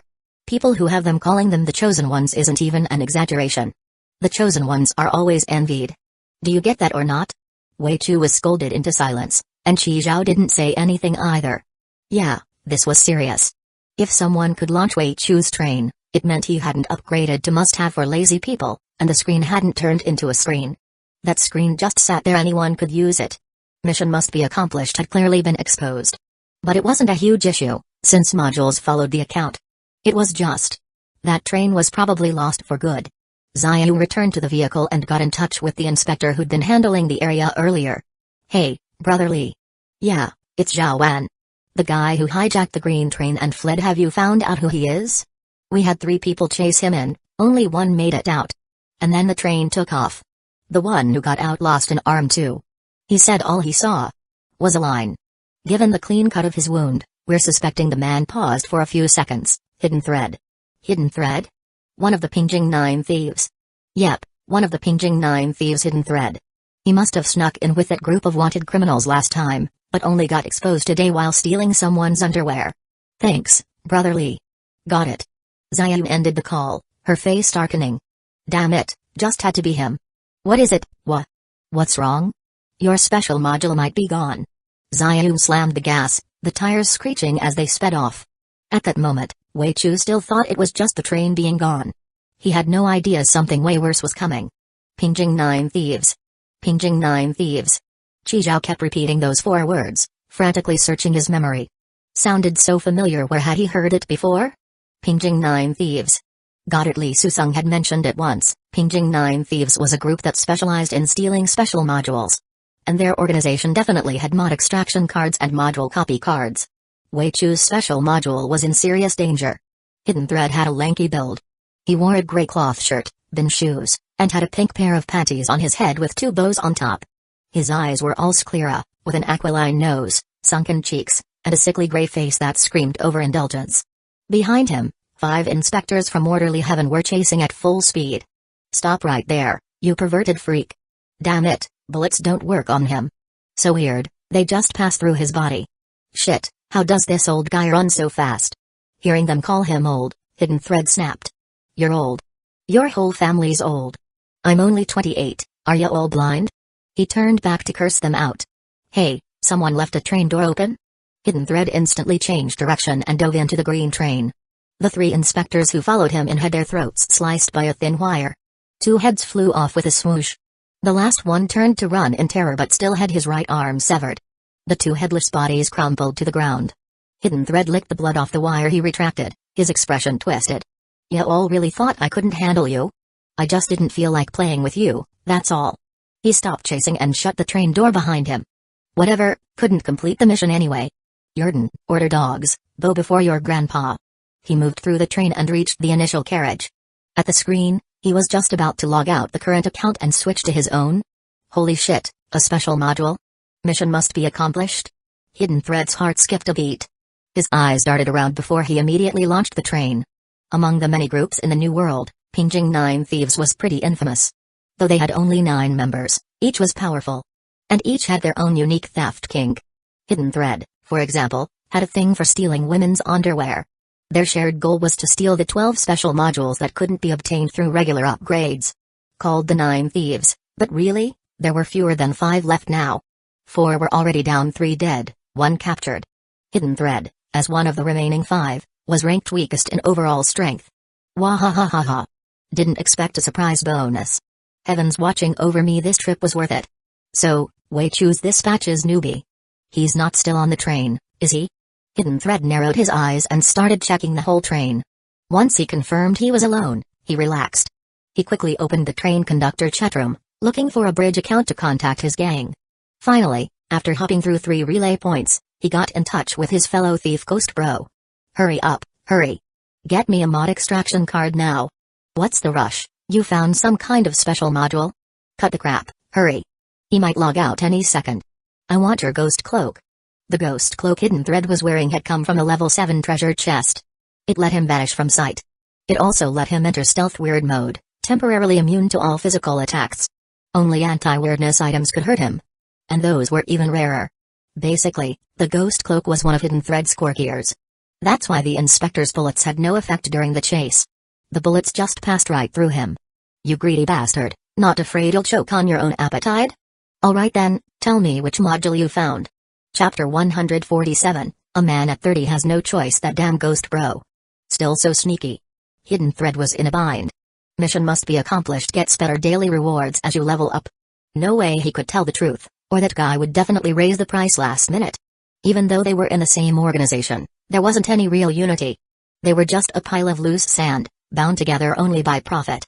Especially after their boss, the glue holding them together, got caught, the remaining members became even more scattered. Only they knew the truth. While Pingjing 9 Thieves had a big reputation, it was practically dead in the water. Station reward. Hidden Thread replied. You're this hyped over a station reward? You're full of shit. Let me guess, station forecast. Or station travel? You think I'm sick in the head? Why the hell would I lie to you? Fine, ghost cloak for the card, now hurry it up. Nope, I want your ghost step shoes too. Fuck. That damn ghost bro, I knew it. The bin shoes on Hidden Thread's feet weren't ordinary either. They came from a level 7 treasure chest. They boosted movement speed by 40%, and sometimes triggered ghost step status. In ghost step mode, not only did it add another 10% speed boost, it also gave immunity to all magic attacks. Paired with the ghost cloak, Hidden Thread could go briefly invincible. No way. Get lost. The ghost step shoes are my core gear. Without them, how am I supposed to collect rare treasures across the land? Then there's nothing to talk about. Doesn't bother me either way. Damn it. Hidden Thread yanked the panties off his head and took a deep sniff with clenched nose. That ghost bro bastard, he clearly had him cornered. I'm at level 42. Just 8 more and I'll hit 50. At level 50, mission must be accomplished has a chance of producing level 7 treasure chests in daily rewards. By then, level 7 items will be mine for the taking. Thinking that, Hidden Thread gritted his teeth and took off both the ghost cloak and ghost step shoes. He also pulled a pair of black lace panties from the inner pocket of the cloak, a blue bra from the outer pocket, and a pair of nude tights. He carefully stashed these treasures away, then listed the ghost cloak and ghost step shoes for trade. Finally, with a flash of white light, he picked up a black card from the ground. Module extraction card. Holding the card, Hidden Thread returned to the screen, heart pounding, hand shaking. Mission must be accomplished, came to Papa. 1 ghost cloak, 1 pair of ghost step shoes worth it. His heart bled a little, but thinking of the endless rewards to come, it didn't hurt as much anymore. Module extraction card detected. Please choose the module you wish to extract. Available module, mission must be accomplished. Hidden Thread clicked immediately, scared that even 1 second's delay might cost him everything. Module selected for extraction. Mission must be accomplished. Confirm extraction? Yes, no. Just as he clicked yes, the screen glitched, and a message popped up. Your account has been logged in elsewhere. Next second, the screen went black. Fuck. Fuck. My damn special module. My ghost cloak. My ghost step shoes. Ghost bro, you mother-effer. You stalled me too long. I'm gonna fing Wei Chu. Hidden Thread gritted his teeth. He etched Wei Chu's face deep into his memory. Looking at the module extraction card in his hand, Hidden Thread swore to himself he would take back the mission must be accomplished he lost. Thank goodness, it's still there. Seeing mission must be accomplished still showing on the screen, Xiaoyu breathed a sigh of relief. The moment she learned the guy who hijacked Wei Chu's train was none other than Hidden Thread of the Pingjing 9 Thieves, she immediately took Wei Chu to another train. With help from the train owner, she had Wei Chu log in. If Ghost Bro hadn't been haggling and wasting time, if the organization were even slightly united, Wei Chu's special module would have been gone. Once confirmed the module was safe, Wei Chu logged out. Seeing how Xiaoyu had rushed around helping him, Wei Chu felt really bad. Zhaowan, I know I messed up. He lowered his head, looking like a scolded kid. Why are you apologizing to me? You lost your train, don't you have any thoughts about that? I do. I want to get it back. I even had a sketch I drew of you in there. Xiaoyu paused for 2 seconds. It's gone? I'll make sure to always close the train door before I leave, double check everything. What else? What else? Oh. The special module. Alright. As long as you know. No need to keep talking. Xiaoyu cut him off. This matter could be big or small, I need to go back and file a report. Brother Chizhou, I can't take you back to your train, you'll have to return on your own. No problem. I actually want to explore Yurden a bit. Didn't get the chance last time. Either way, the next station stop was at 7:50 tomorrow morning. Chizhou wasn't in a rush. He still had plenty to do. Alright, then I'll head back first. What about me, Zhaowan? What about me? What about you? My train's gone, how am I supposed to catch fugitives? Figure it out yourself. Xiao shot Wei Chu a glare. Bye, brother Chizhou. Chizhou waved at her with a smile as Xiao started the car and drove off. Zhaowan, I'll miss you. I'll come see you again after I catch that guy. Zhaowan, drive safe. Until the car disappeared down the road, Wei Chu turned to Chizhou with a sheepish smile. Chizhou, can I tag along with you? Sure, let's go together. Chizhou agreed without hesitation. He had multi-thread upgrade. After reaching the station tomorrow and getting his train coin, he'd log out of Zijian's account. Then log into Wei Chu's. He wanted to check out that mission must be accomplished special module, what it could produce, how it worked. Chizhou, you're the best. You're really my best bro. When I marry Zhaowan, you have to be my best man. I wouldn't pick even the order boss, only you. Wei Chu, back to his usual self, began dreaming out loud again. So we're heading back now? The sooner we go, the sooner we catch that bastard who stole my train. Chizhou chuckled. No rush. Let's go pick up a few things first. Seafood market. Wei Chu carried a green mesh bag full of turtles, trailing behind Chizhou. By the way, why are you buying so many turtles? For vitality. Chizhou replied offhandedly. A man at 30 has no choice, one soft-shell turtle a day keeps the doctor away. To summon Dark Magician Girl, a life must be sacrificed. And the strength of that life directly affected the summon girl's base stats. The stronger the sacrifice, the stronger the girl. Of course, Dark Magician Girl had a power cap. Chizhou thought it over, turtles were best. Easy to raise, tough to kill. Didn't take up much space, no bad smell. And if they turned out to be useless, he could just braise them later for some nourishment. No waste at all. Chapter 149, Departure, Walking Fish Beach Smack. That slap instantly turned Wei Chu's face bright red. Then he lifted his head, forced out a smile, and looked at the two women again. Ah, my dear sisters-in-law are back. Zijian. Li, who is he? Chizhou looked awkward. Go check the water level gauge. Once it's full, we're heading out. No problem, see you later, sisters-in-law. Wei Chu made his entrance and exit in a flash, leaving Zijian and Li Huizi completely dumbfounded. Wait, who the hell is that guy? His name's Wei Chu. He's a coworker, same intake as us. Chizhou explained. His train got jacked by a wanted criminal. Since we're both heading to Ziyun, I figured I'd give him a lift. Chizhou had already checked the target criminal's details after returning. They were part of an organization called Huang LV Hong. Their main business was smuggling weapons from Ziyun's lower city. Some of the weapons used in the Dream Palace attack had come from them. The group only had 3 members, all level 4 wanted criminals, each with a 100 train coin bounty. That was the practice target Dong Heizui found for them. What, we're going back to Ziyun again? Man, we're really on the move these days. Hui and I were planning to hit the mall tonight. Yurden's got a curfew in place now. Your plans are dead in the water. If you want to go shopping, do it in Ziyun. Because both Yurden and Paradise had been attacked recently, curfews were now enforced at both public stations. No going out after 8 p.m. Hearing that, Zijian looked utterly annoyed. What the hell? Life's just going backward these days. It wasn't until 11 p.m. that the water tank was finally full. Chizhou thanked Zhonglin, then shut the train door and started the train. After Chizhou left, a few team members couldn't help but complain. Holy shit, there's not even a leak on the ground. How many hidden water tanks did he install? 4 water pipes ran for over 12 hours straight just to fill it up. What does this guy even do? How the hell does he use so much water? Yeah, that amount could fill up a small swimming pool. Wait a second. You don't think he really built a pool carriage, do you? You know, it's actually possible. Chilling in the pool all day with those 2 beauties.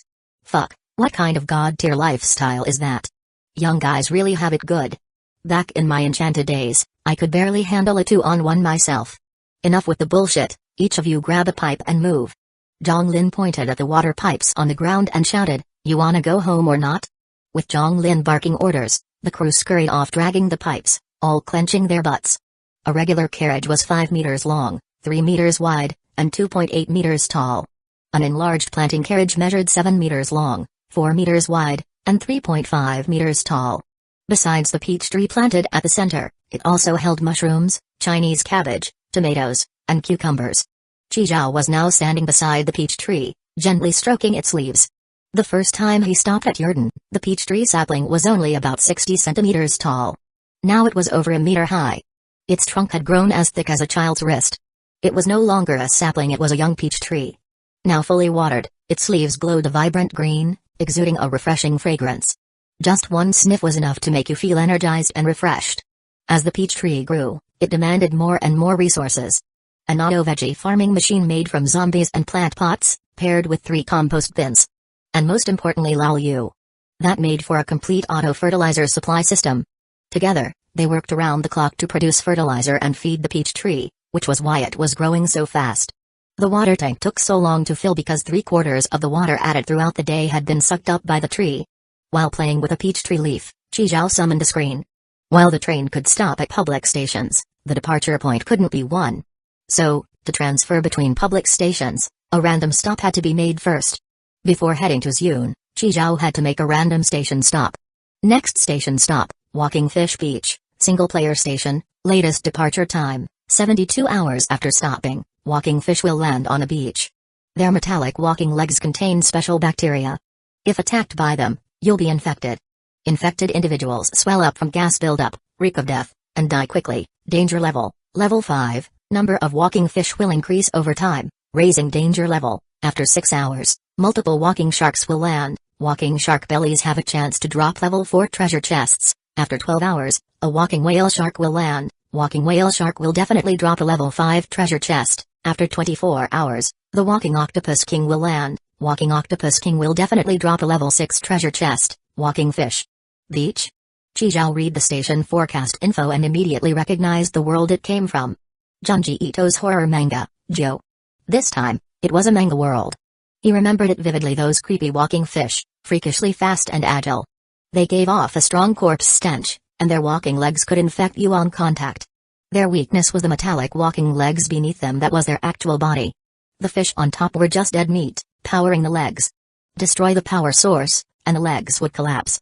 But you couldn't get close recklessly, or you'd get attacked as a new power source.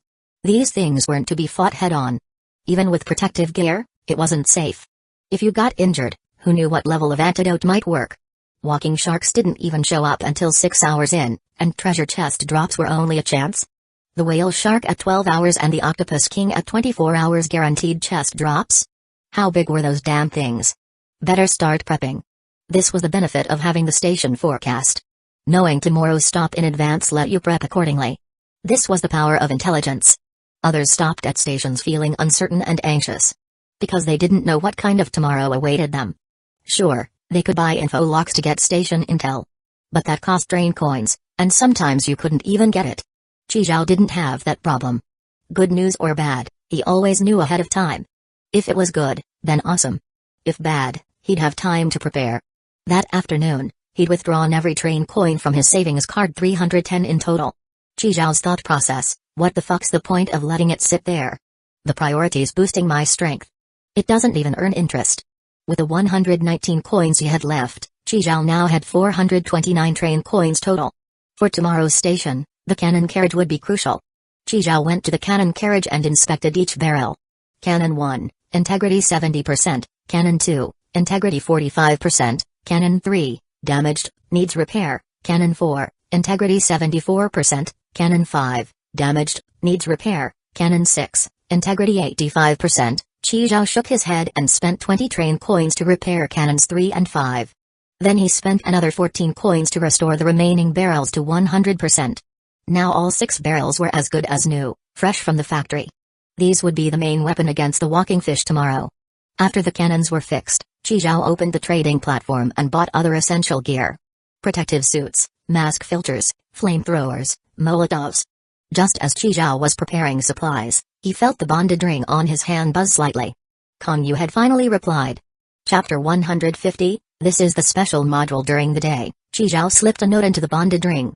The note roughly said, I've successfully joined Orderly Heaven and have been assigned to the Capture Division. The chief of the Capture Division sent me to Ziyun to catch a group of arms dealers called Huang LV Hong. Only now did Kong Yu reply. Qi focused his mind, reached into the bonded ring, and pulled out a pink sticky note. Sure, That department's pretty great, Chi Zhao grumbled to himself. Of course it is, it's tied to you. Right after, another sticky note came through. I'll help you gather intel on Huang LV Hong. If necessary, I can just kill them for you. Need anything else? Just say it. Hee, not really. Oh right, I haven't had a chance to thank you, Sister Yu, for those healing potions last time. If it weren't for those healing potions and antidotes, I'd probably be on my second life by now. I'm not saying this to ask for more, I've bought some myself too, I just didn't expect those potions to be that expensive. Sister Yu, you were way too good to me. You gave me so many at once last time. Not long after, 5 basic healing potions and 2 intermediate healing potions appeared in the bonded ring. Along with 5 basic antidotes and 2 intermediate antidotes. Sister Yu, did you drop this in the wrong place? That's a lot of potions, they're not for me, right? That'd be too embarrassing. Chi Zhao chuckled and took out all the potions, storing them in his boundary bracelet. After killing Zijian last time, Chi Zhao had used up all his healing potions. That night, he bought some from the trading platform. He didn't realize until he tried buying them just how expensive this stuff was. A basic healing potion cost 5 train coins a bottle. For regular small injuries, like a deep gash on a leg, 1 dose would heal it instantly. An intermediate healing potion cost 20 train coins a bottle. For non-lethal injuries, it usually saved you just in time. A high-level healing potion went for a whopping 50 train coins a bottle. As long as the person's still breathing, it could pull them back. Of course, healing potions couldn't cure poison. If you were poisoned, you'd need antidotes. Antidotes also came in 3 levels, same as healing potions. The higher the level, the stronger the detoxifying effect, and the more kinds of poisons it could cure. These potions all came from treasure chests, people couldn't make them. The high price tag made Chi Zhao kind of hesitant. Back then he only bought 5 basic healing potions and 5 basic antidotes, and it cost him 50 train coins. It was painful. And the stuff Konyu just casually handed over was worth 130 train coins. Damn, big shots sure have the good stuff. Chi Zhao couldn't help but sigh. Another sticky note came through. Let me know if you get any new info. Got it, Sister Yu. Good night, Sister Yu. Nice. With these potions, tomorrow he'd have a much higher margin for error. After finishing his other trades, Chi Zhao returned to his bedroom. Now in the spacious room, only his bed and Zijian's spring mattress were left. But at the moment, the room was empty. What the heck, where'd everyone go? Just then, Zijian and Li Huizi came back, carrying little fire dragon. Both of them were in pajamas, shorts, and slippers, 4 white thighs practically glowing. Chi Zhao looked at the soaked little fire dragon and asked in confusion, what happened? Don't even mention it. Black Wind Monster had some kind of episode. He pissed all over little fire dragon. We just gave him a bath. Chi Zhao. I'll go have a little talk with him in a bit. Anyway, come here for a second, I need to tell you something. Whatever it is, just say it here. Huizi's not an outsider. Zijian pulled out a hairdryer, and together with Li Huizi, started drying off little fire dragon. Chi Zhao thought for a moment, then said, that Wei Chu guy, same as you, he's got a special module. He's got a station reward too? Zijian looked shocked. Crap, Chi Zhao's not gonna kick me off the train, is he? I mean, I'm no help at all. Without a special module, Chi Zhao wouldn't even look my way. Crap, am I getting booted? Zijian was overwhelmed with emotion, thoughts racing. It wasn't until Chi Zhao spoke again that she breathed a sigh of relief. No, it's different from yours. Here, once the train arrives tomorrow morning. Zijian listened and nodded repeatedly. Okay, got it. 4 rooms down. Chi Zhao had arranged for Lao Yu to room with Wei Chu temporarily. His sofa bed, PS5, and Black Wind Monster's dog bed had all been moved there. He got stuck again today, and Wei Chu was enthusiastically coaching him. Plant that potato mine a bit further back. That way you'll stall longer and get more sunlight. Yeah, and ignore that zombie. Let him walk to the end and squash him with a squash. Exactly. That's it. Lao Yu, you're a genius. Black Wind Monster, woof woof woof. Next morning, 7:50 a.m. Chi Zhao picked up the 20 train coins off the floor, then logged out of Zijian's account. Then he called over Wei Chu, who was still yawning. Wei Chu and Lao Yu had played Plants vs. Zombies all night and even beat the game. Chi Zhao told Wei Chu that he had just unlocked a modification. Multithread. It allowed another train conductor to log in to his account. He asked if Wei Chu wanted to log in. Seeing the extra screen, Wei Chu didn't hesitate to log into his account. Train conductor number 00887700 Wei Chu has logged in. Holy shit, Chi Zhao, this mod is insane. 1 train, 2 accounts. Dual wielding. If I can't get my own train back, maybe I can just ride with you forever. Don't worry, I won't freeload. We'll split whatever the mission must be accomplished module gives. Qi Zhao grinned and enabled access to the mission must be accomplished module for him. Only Qi Zhao could control whether a module was usable. Way to open the mission must be accomplished. Its interface looked like a shopping app. Click to claim today's packages. As Wei Chu tapped it, 3 packages appeared on the screen in order.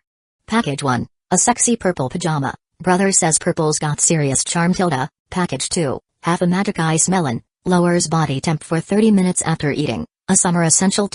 Package 3, a random level 4 treasure chest, you might get something awesome. All the packages were marked as free. Whoa. Jackpot. Wei Chu instantly clicked on package 3. Courier is delivering your package, please wait patiently. Meanwhile, the other 2 packages now require train coins. Purple pajamas cost 1 train coin. Magic ice melon cost 3 train coins. Qi Zhao watched the whole process and was low-key impressed. Mission must be accomplished, this is what it's about. No wonder everyone wants one of these special modules. From Qi Zhao's station forecast, to Anchor Point Rewind, to Zhejian Station Reward, and now Wei Chu's mission must be accomplished. Each one had some ridiculously op function. And there were 12 of these special modules in total. If he could collect them all, how awesome would that be? The more Qi Zhao used them, the more he wanted to get every single one. At that moment, Wei Chu reached for his waistband and pulled out 4 train coins. Then bought the other 2 packages as well. Qi Zhao raised a brow. Storage item. Wei Chu grinned. Got it from a previous mission must be accomplished. Comes with 100 kilograms carry weight. Not bad, huh? Qi Zhao nodded. Nice, super convenient. Bro, if I get another one, I'll give you one too. Before long, a man in yellow clothes and a yellow hat suddenly appeared in the carriage. Hello. Mission must be accomplished. Your delivery has arrived, please sign here. Wei Chu took the box from him, and the man shouted, please give me a 5-star rating. Thanks. Then poof, the guy disappeared from the carriage. Qi Zhao pulled a face. Damn, this really is like ordering takeout. Just then, a foul fishy stench hit Qi Zhao's nose. He looked out the window. A walking fish was charging straight at them. Chapter 151, Walking Fish Landing. This walking fish was about 30 centimeters long, with dull, lifeless fish eyes. It had a bunch of spiky long legs. It used to move. That was actually the real body of the walking fish, the walking machine. Even a single walking fish stank this bad. If they came ashore in large numbers, people would probably pass out from the stench. Maybe Qi Zhao knew this stop was dangerous, so he stayed alert. Wei Chu was still sorting through today's takeout, completely unaware of the fishy stink. He picked up a purple pajama and said with admiration, this pajama is seriously sexy. Qi Zhao, you take this pajama. Consider it a gift from me to sister-in-law. I feel like this pajama suits a big-chested sister-in-law. What do you think, Qi Zhao? Seeing that Qi Zhao didn't respond, Wei Chu turned his head to look outside with him. Whoa, it's a beach. This beach isn't bad. Weather's good too, let's go play beach volleyball later. Qi Zhao's train had stopped right on the beach. The carriage doors faced the sea. The back faced the city. His train stood between the two. Staring out at the vast, unfathomable ocean, Qi Zhao said, yeah, probably not. Huh? Qi Zhao jerked his chin, signaling him to look at the nearby walking fish. Holy shit, what the hell is that? A fish? A fish with legs? What kind of new species is this? Those legs look like a centipede's. As Wei Chu was studying the walking fish, it suddenly bolted toward them. Its sharp legs actually let it climb directly up onto the train. Holy shit, it's coming, it's coming. The walking fish click-clacked up onto Qi Zhao's train, then scrambled over the roof and ran toward the city behind the train. Qi Zhao's gaze followed it. At the end of its path was a yellow train. That train had 5 carriages, and its doors were wide open. A train? An empty train? Qi Zhao saw the open doors and immediately figured it was unclaimed.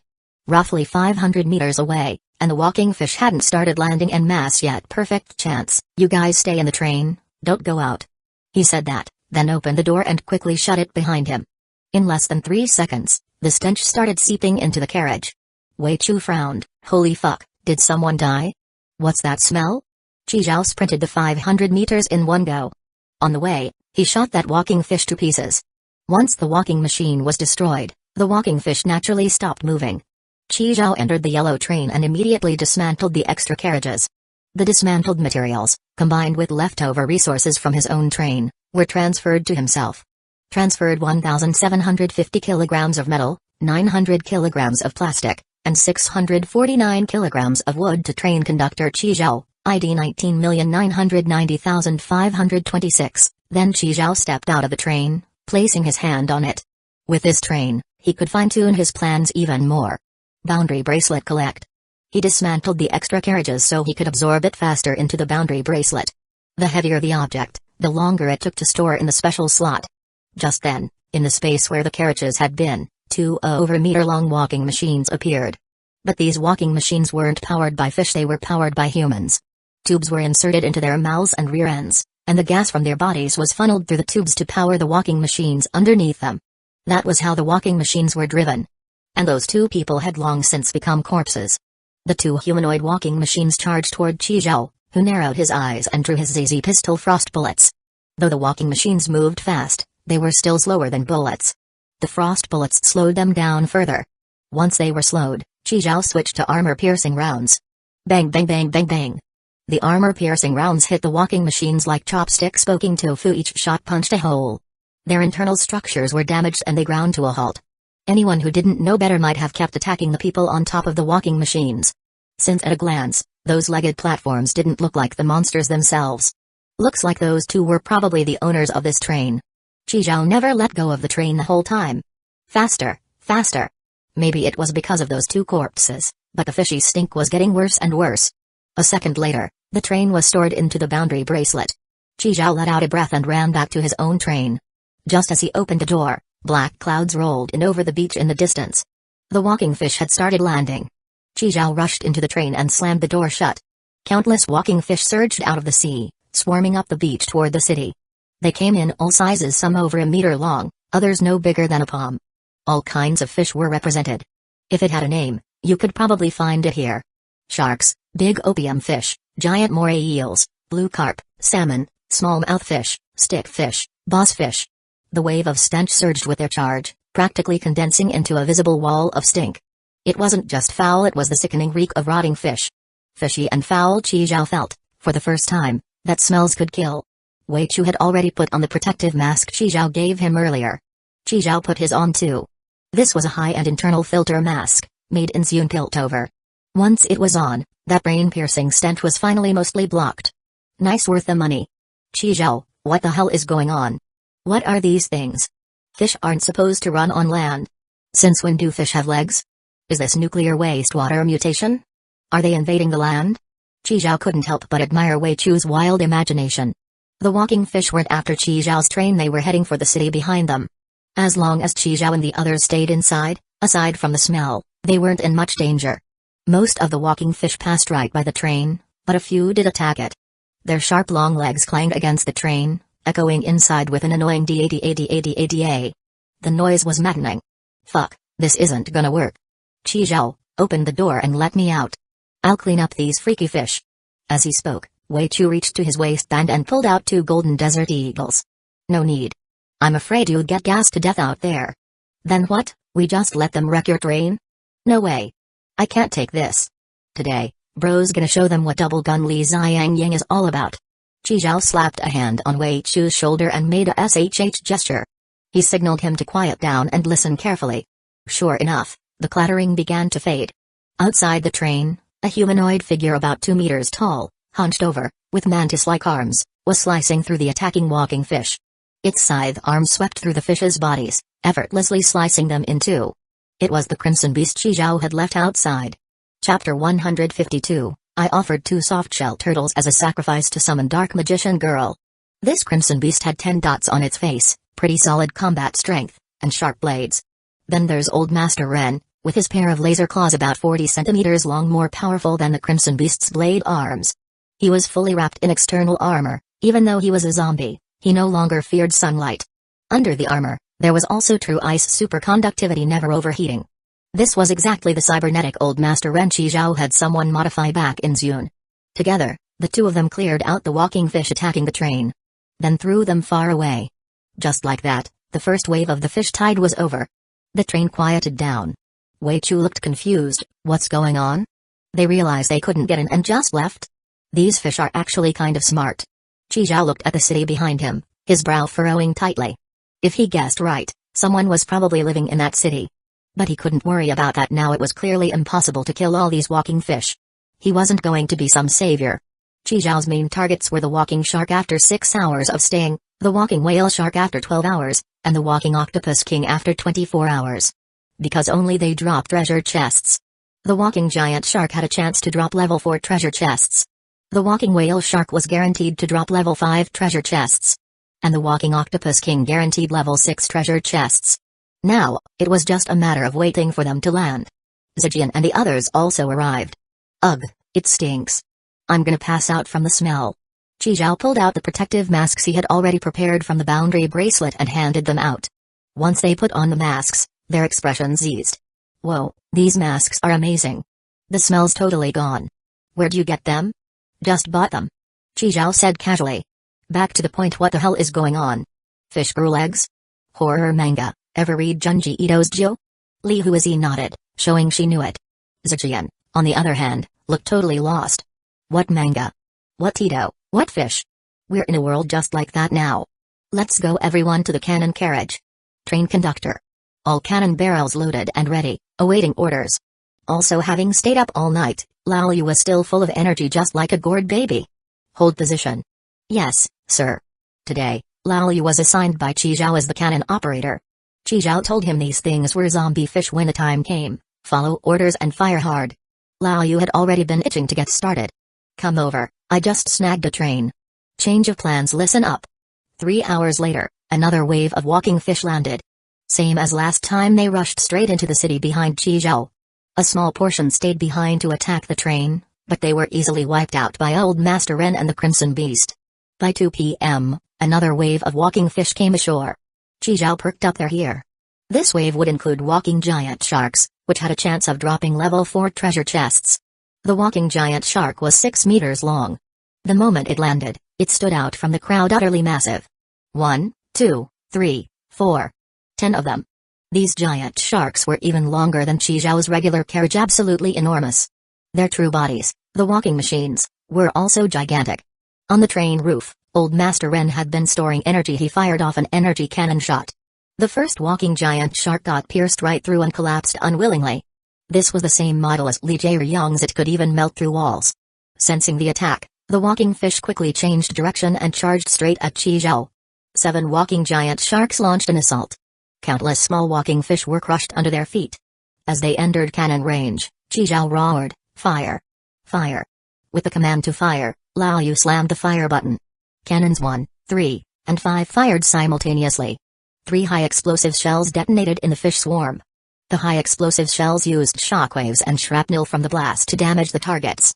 2 of the lead walking giant sharks took hits to the face and crashed down. Lao Yu immediately reloaded and fired another round. After 5 volleys, none of the attacking walking fish survived. The smoke cleared outside, rotten stench, fishy stench, and now a new one, burnt stink. The 2 walking giant sharks that hadn't charged were also hunted down and killed by Old Master Ren and the Crimson Beast. They used claws and blade arms to tear open the sharks' bellies. Inside the corpses of those giant sharks, they found 3 level 4 treasure chests. Qi Zhao grabbed them and opened them on the spot. Each chest had 24 train coins, totaling 72. And 3 items. One was a mask that allowed underwater breathing. A bottle of basic antidote. And a fishbone sword that injected a small paralyzing toxin with every attack. Qi Zhao fiddled with it for a bit, then stored it back in the boundary bracelet. This wave was over. There were no more walking giant sharks in the waves that followed. Qi Zhao was a little disappointed. Looks like he'd have to wait until 8 p.m. for the walking whale shark.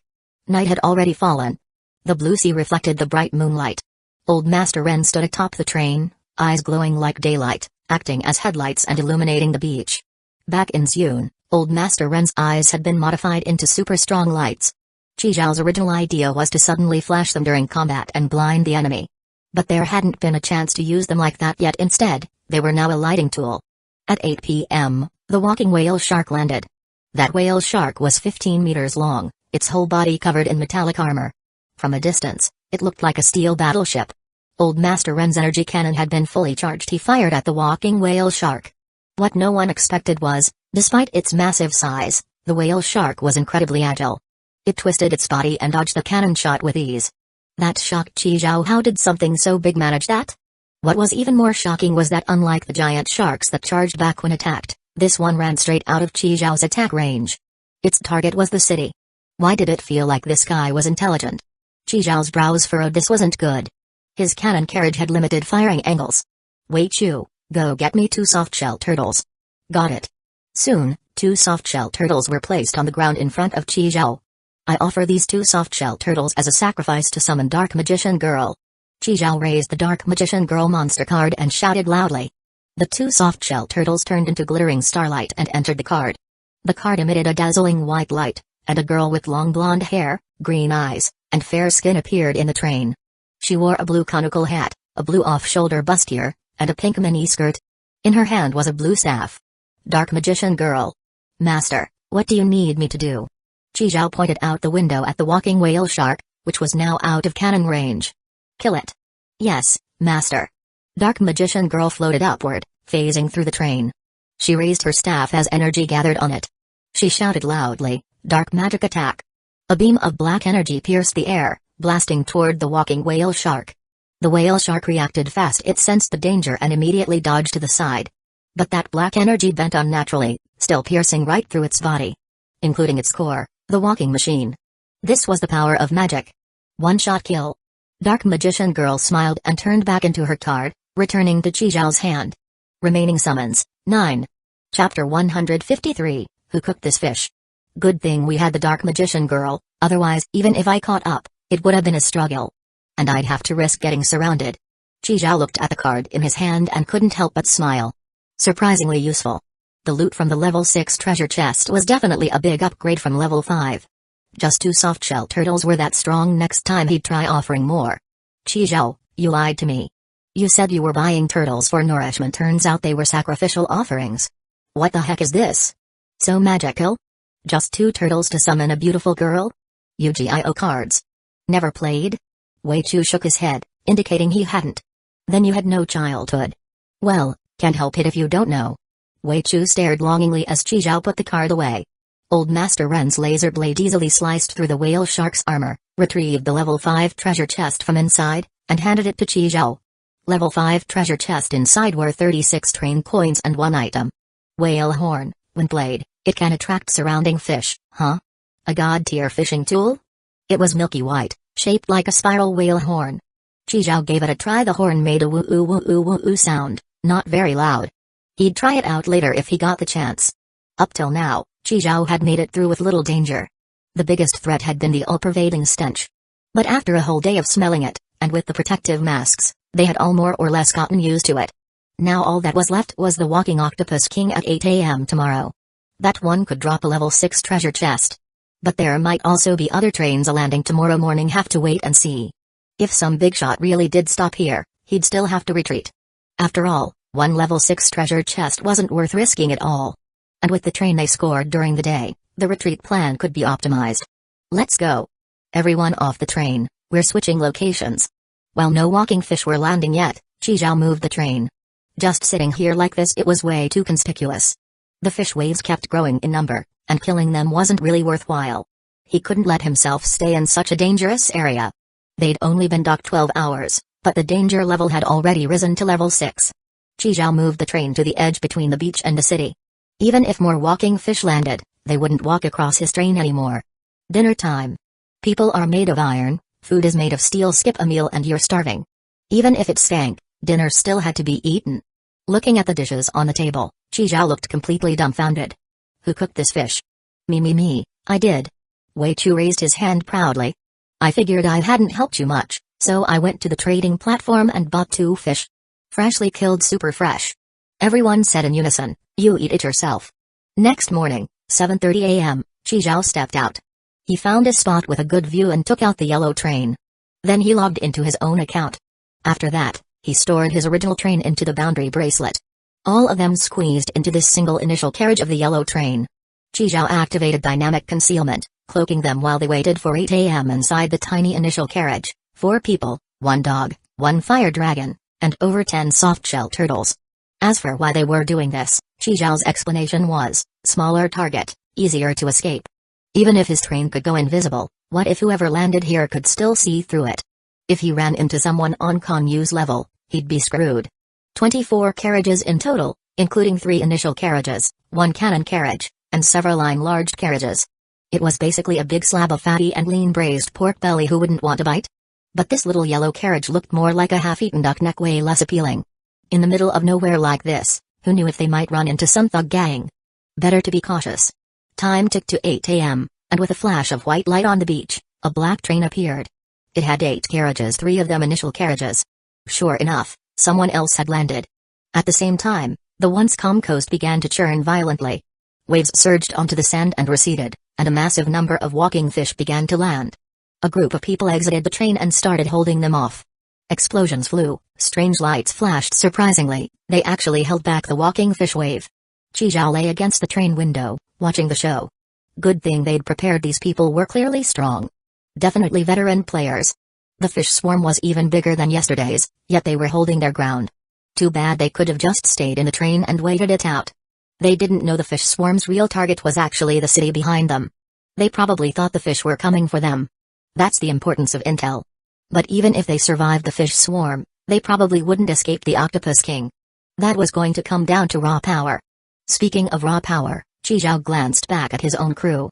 Lao Yu and Wei Chu were playing with soft-shell turtles, Zijian was scolding the black wind monster, and Li Huizi was soothing the little fire dragon. Because earlier, the black wind monster tried using water gun on the little fire dragon again. Sigh. Qizhao shook his head and continued watching carefully. Where's the walking Octopus King? Still not ashore? As if answering Qizhao's wish, from the shadowy ocean surface, a tentacle over a meter thick reached out. Then the second, third, fourth. Those massive tentacles waved and twisted, one after another stretching out. The walking Octopus King had landed. This Octopus King was massive like a small mountain. It waved its 8 tentacles, and it definitely didn't look dead. Its body was soft and highly elastic, tightly wrapping its core the walking machine inside itself, creating a 360-degree shield with no blind spots. To destroy the walking machine, they'd have to kill it first. Qizhao looked at the walking Octopus King that was taller than a 3-story building, and he was beyond excited. Here it is, level 6 treasure chest. No idea if those guys could hold out. The few people resisting with all they had stared blankly at the incoming Octopus King. Holy SHT, what the HLL is that thing? That thing's bigger than Leviathan. Fuck, where's my divine light stick? Just then, the distant sea surface surged again. Another walking Octopus King popped its head out. There were actually 2 walking Octopus Kings. Chapter 154, a stiff experience card. Fuck, there's more? Don't tell me it's a male and a female. Why the fuck are you still standing there? Run, or you'll be fish food in a second. Those people realized the situation had turned dire, and immediately ditched the carriage and ran for the city behind them. The 2 walking Octopus Kings were incredibly fast, charging straight to the black train in the blink of an eye. They looked like 2 kids fighting over a toy car, each grabbing one end of the train and yanking it back and forth. Eventually, the train couldn't take it anymore and snapped in half. Each of them held half a train, swinging it around like it weighed nothing. After they were done playing, they flung the halves away casually. Then they continued moving toward the city. The fleeing people turned back to witness this scene, their eyes filled with rage. The train. It's gone. One of them clenched his jaw, stopped running, and made a bow-pulling gesture. Specks of light gathered, an energy crossbow bolt shot out, aiming straight for one of the walking Octopus King's eyes. The bolt hit, but nothing happened. Maybe it felt like something had poked its eye a little. Then it opened its mouth toward that person. A foul stench mixed with a blob of thick black liquid blasted out. It moved even faster than the crossbow bolt by at least a third. The man was hit by the black liquid and sent flying. Not only that, his body was rapidly corroded. Soon, only white bones remained. Lao Yu. The man beside him went red-eyed, desperately turning back to try and pull him out of the black goo. Get back. Lao Yu's already dead. Don't throw your life away. The 2 walking Octopus Kings kept spewing that corrosive black liquid, and a few more who weren't fast enough died horribly under the spray. With no more living things in sight, they moved on. Behind them, an endless swarm of walking fish kept emerging from the sea. At this moment, Qizhao called up the screen and saw the danger level had risen to level 7. Unfortunately, the cooldown for summoning Dark Magician Girl wasn't up yet. The cooldown was 24 hours. Qizhao couldn't summon her again just yet. He skimmed through his items and realized there wasn't much he could use to kill the 2 walking Octopus Kings. Only one option left, the Esteth costume card. Esteth's Power Ice Imperial Arm Demon Manifestation, Essence of the Demon. Back in June, Qizhao had wanted to try it out, but didn't find the right moment. Perfect chance to try it today. The Power of Ice. Change costume, Estheth. The clothes on Qi Zhao's body transformed into a white military uniform, paired with white over-knee high-heeled boots. He even wore a white cap with a black brim, marked with a cross. His hair quickly grew long and turned blue, falling to his waist. His pupils turned sapphire blue, and the contours of his face became softer. A black mark appeared on his chest, the unique mark formed after drinking the Ice Imperial Arm Demon Manifestation, essence of the demon. Feeling the changes in his body, Qi Zhao panicked and quickly checked his crotch. Once he confirmed everything was still there, he let out a sigh of relief. This costume card is way too fucking freaky. Seriously, one tap and the whole look changes. Demon Manifestation, essence of the demon, forged from the blood of a super dangerous species said to live in the extreme north, previously stored in a jar. Everyone who drank it went insane. It allows full control over ice offense, defense, manipulation, all smooth and powerful. Qi Zhao could now instantly conjure up giant icicles, unleash countless ice arrows to shatter enemies, or summon dozens of ice walls for defense. Besides that, there were two active skills. The first was Mokubatamo, which could freeze the entire space-time. Downside, it could only be used once a day. The second was Great General of the Ice Storm, which summoned a massive force of ice cavalry and stored Imperial Arm energy. A killer move made for group combat. No doubt, both of these skills would burn through a lot of costume points. Especially Mokubatamo, the time-freezing one. Qi Zhao raised his hand, and an ice spike formed instantly. Nice. Feels good to use. He opened the train door and stepped outside alone. I'll be back. Everything happened so fast from Qi Zhao's costume change to heading out, it didn't even take 3 seconds. By the time the door closed, the others still hadn't processed what just happened. Wait, who was that blue-haired hottie just now? That was Qi Zhao? Why'd it sound like a girl? What? The train conductor turned into a girl? What's going on? What kind of skill is that? Why does that look so familiar? I swear I've seen that somewhere before. Qi Zhao stepped on the nanobugs, flying straight toward the walking octopus king. On the beach below, countless walking fish surged forward with the 2 walking octopus kings. Without the nanobugs, Qi Zhao would have had a hard time even getting close. He caught up behind one of the walking octopus kings and waved his hand, rise. A massive ice pillar shot up from the ground, sharp as a spear, piercing one of the walking octopus kings straight through. Now it looked like a skewered octopus, and after a few struggles, it stopped moving. Its inner walking machine had been shattered by the pillar. That one pillar drained 30% of his costume points. Qi Zhao felt a pang, man, this costume meter runs out way too fast. Still, one down, not a bad trade. After his sneak attack, the other walking octopus king became alert. It turned and opened its mouth. Another blast of black goo came flying. Qi Zhao waved his hand, forming a transparent ice shield in front of him. The goo hit the shield. It didn't pierce through, but it did block his vision. Left with no choice, Qi Zhao had to make a new ice shield and dispel the one contaminated by goo. This walking octopus king seemed to have some intelligence. After seeing how its buddy died, it didn't just stand around like an idiot. It kept moving and spraying goo as it went. It made sure to stay in constant motion. That way, it could avoid being skewered by any surprise ice pillar. But Qi Zhao clearly wasn't planning to drag this out. He wanted a fast, clean win. Qi Zhao raised both hands, fingers interlocked into a circle. A dark blue orb formed between his palms. He muttered in a low voice, in my presence, all things in this world shall freeze. Mokubatamo. The orb exploded outward in a flash, spreading a wave of blue light centered on Qi Zhao. In that moment, everything went still. Every walking fish froze in place, even the goo midair stopped. It was like the world hit pause. In this frozen world, the only one who could still move was Qi Zhao. That move cost him 50% of his costume points. Qi Zhao lifted his hand. Another giant ice spike shot from the ground, skewering the frozen walking octopus king. With less than 20% costume points left, he used it all up. Qi Zhao's hair instantly shrank back, and his clothes returned to normal. A stiff experience card used up. Fuck, did it really shout the catchphrase by itself when he activated the skill? That was so fucking cringe. Qi Zhao grumbled to himself. He landed on the dead octopus king's head, pulled out Old Master Ren, and began cutting it open with a laser, searching for a level 6 treasure chest. Chapter 155, Acquired Skill, Delete Clothes. This octopus was enormous, and Old Master Ren tore open its body, drilling in bit by bit. At the same time, Qi Zhao tossed out the crimson dice, which had just finished cooling down. Thus, one corpse and one man started working together, burrowing into the walking octopus king's body to search for the treasure chest. Although these 2 walking octopus kings were dead, Qi Zhao didn't let his guard down. Because earlier in that black train, A few people had escaped into the city ahead. They hadn't all been killed. He still needed to be wary of them. After all, the strength they showed wasn't exactly weak. Maybe they were just scared off by the sheer size of the two walking octopus kings. If it had been a desperate fight, they might not have lost. Sure enough, before long, flames and explosions came from the city. Looks like they were fighting the walking fish that had rushed into the city earlier. Under Qi Zhao's feet was the corpse of the 3-story-tall octopus king. It would take a little longer to find the treasure chest inside it. Some walking fish climbing up along the octopus king's body were casually dealt with by Qi Zhao. This wave of walking fish was about to finish landing. Because out on the sea in the distance, no more new walking fish were emerging. Qi Zhao glanced back at the destroyed black train swallowed up by the fish swarm, feeling a little pained. He wondered if it was still usable. After about 10 minutes, Qi Zhao secured both level 6 treasure chests. He recalled Old Master Ren and the crimson dice back into the boundary bracelet, then spent 1 train coin to recharge the nanobugs before stepping on them again to fly toward the broken black train. Qi Zhao spent 230 train coins to upgrade the boundary bracelet to Tier 2, Level 3. The special storage slots increased from 1 to 3.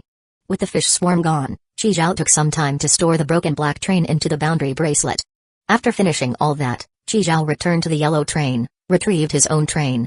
After Lao Yu, Wei Chu, and the others returned to the train carrying the soft-shell turtle, Qi Zhao stored the yellow train into the boundary bracelet as well. Switched trains and moved on. Qi Zhao chose to head to the public station, Zune. A flash of white light, and the train started up. Fuck, there's even more fish in the city than outside. Boss, what do we do? Go upstairs, higher up.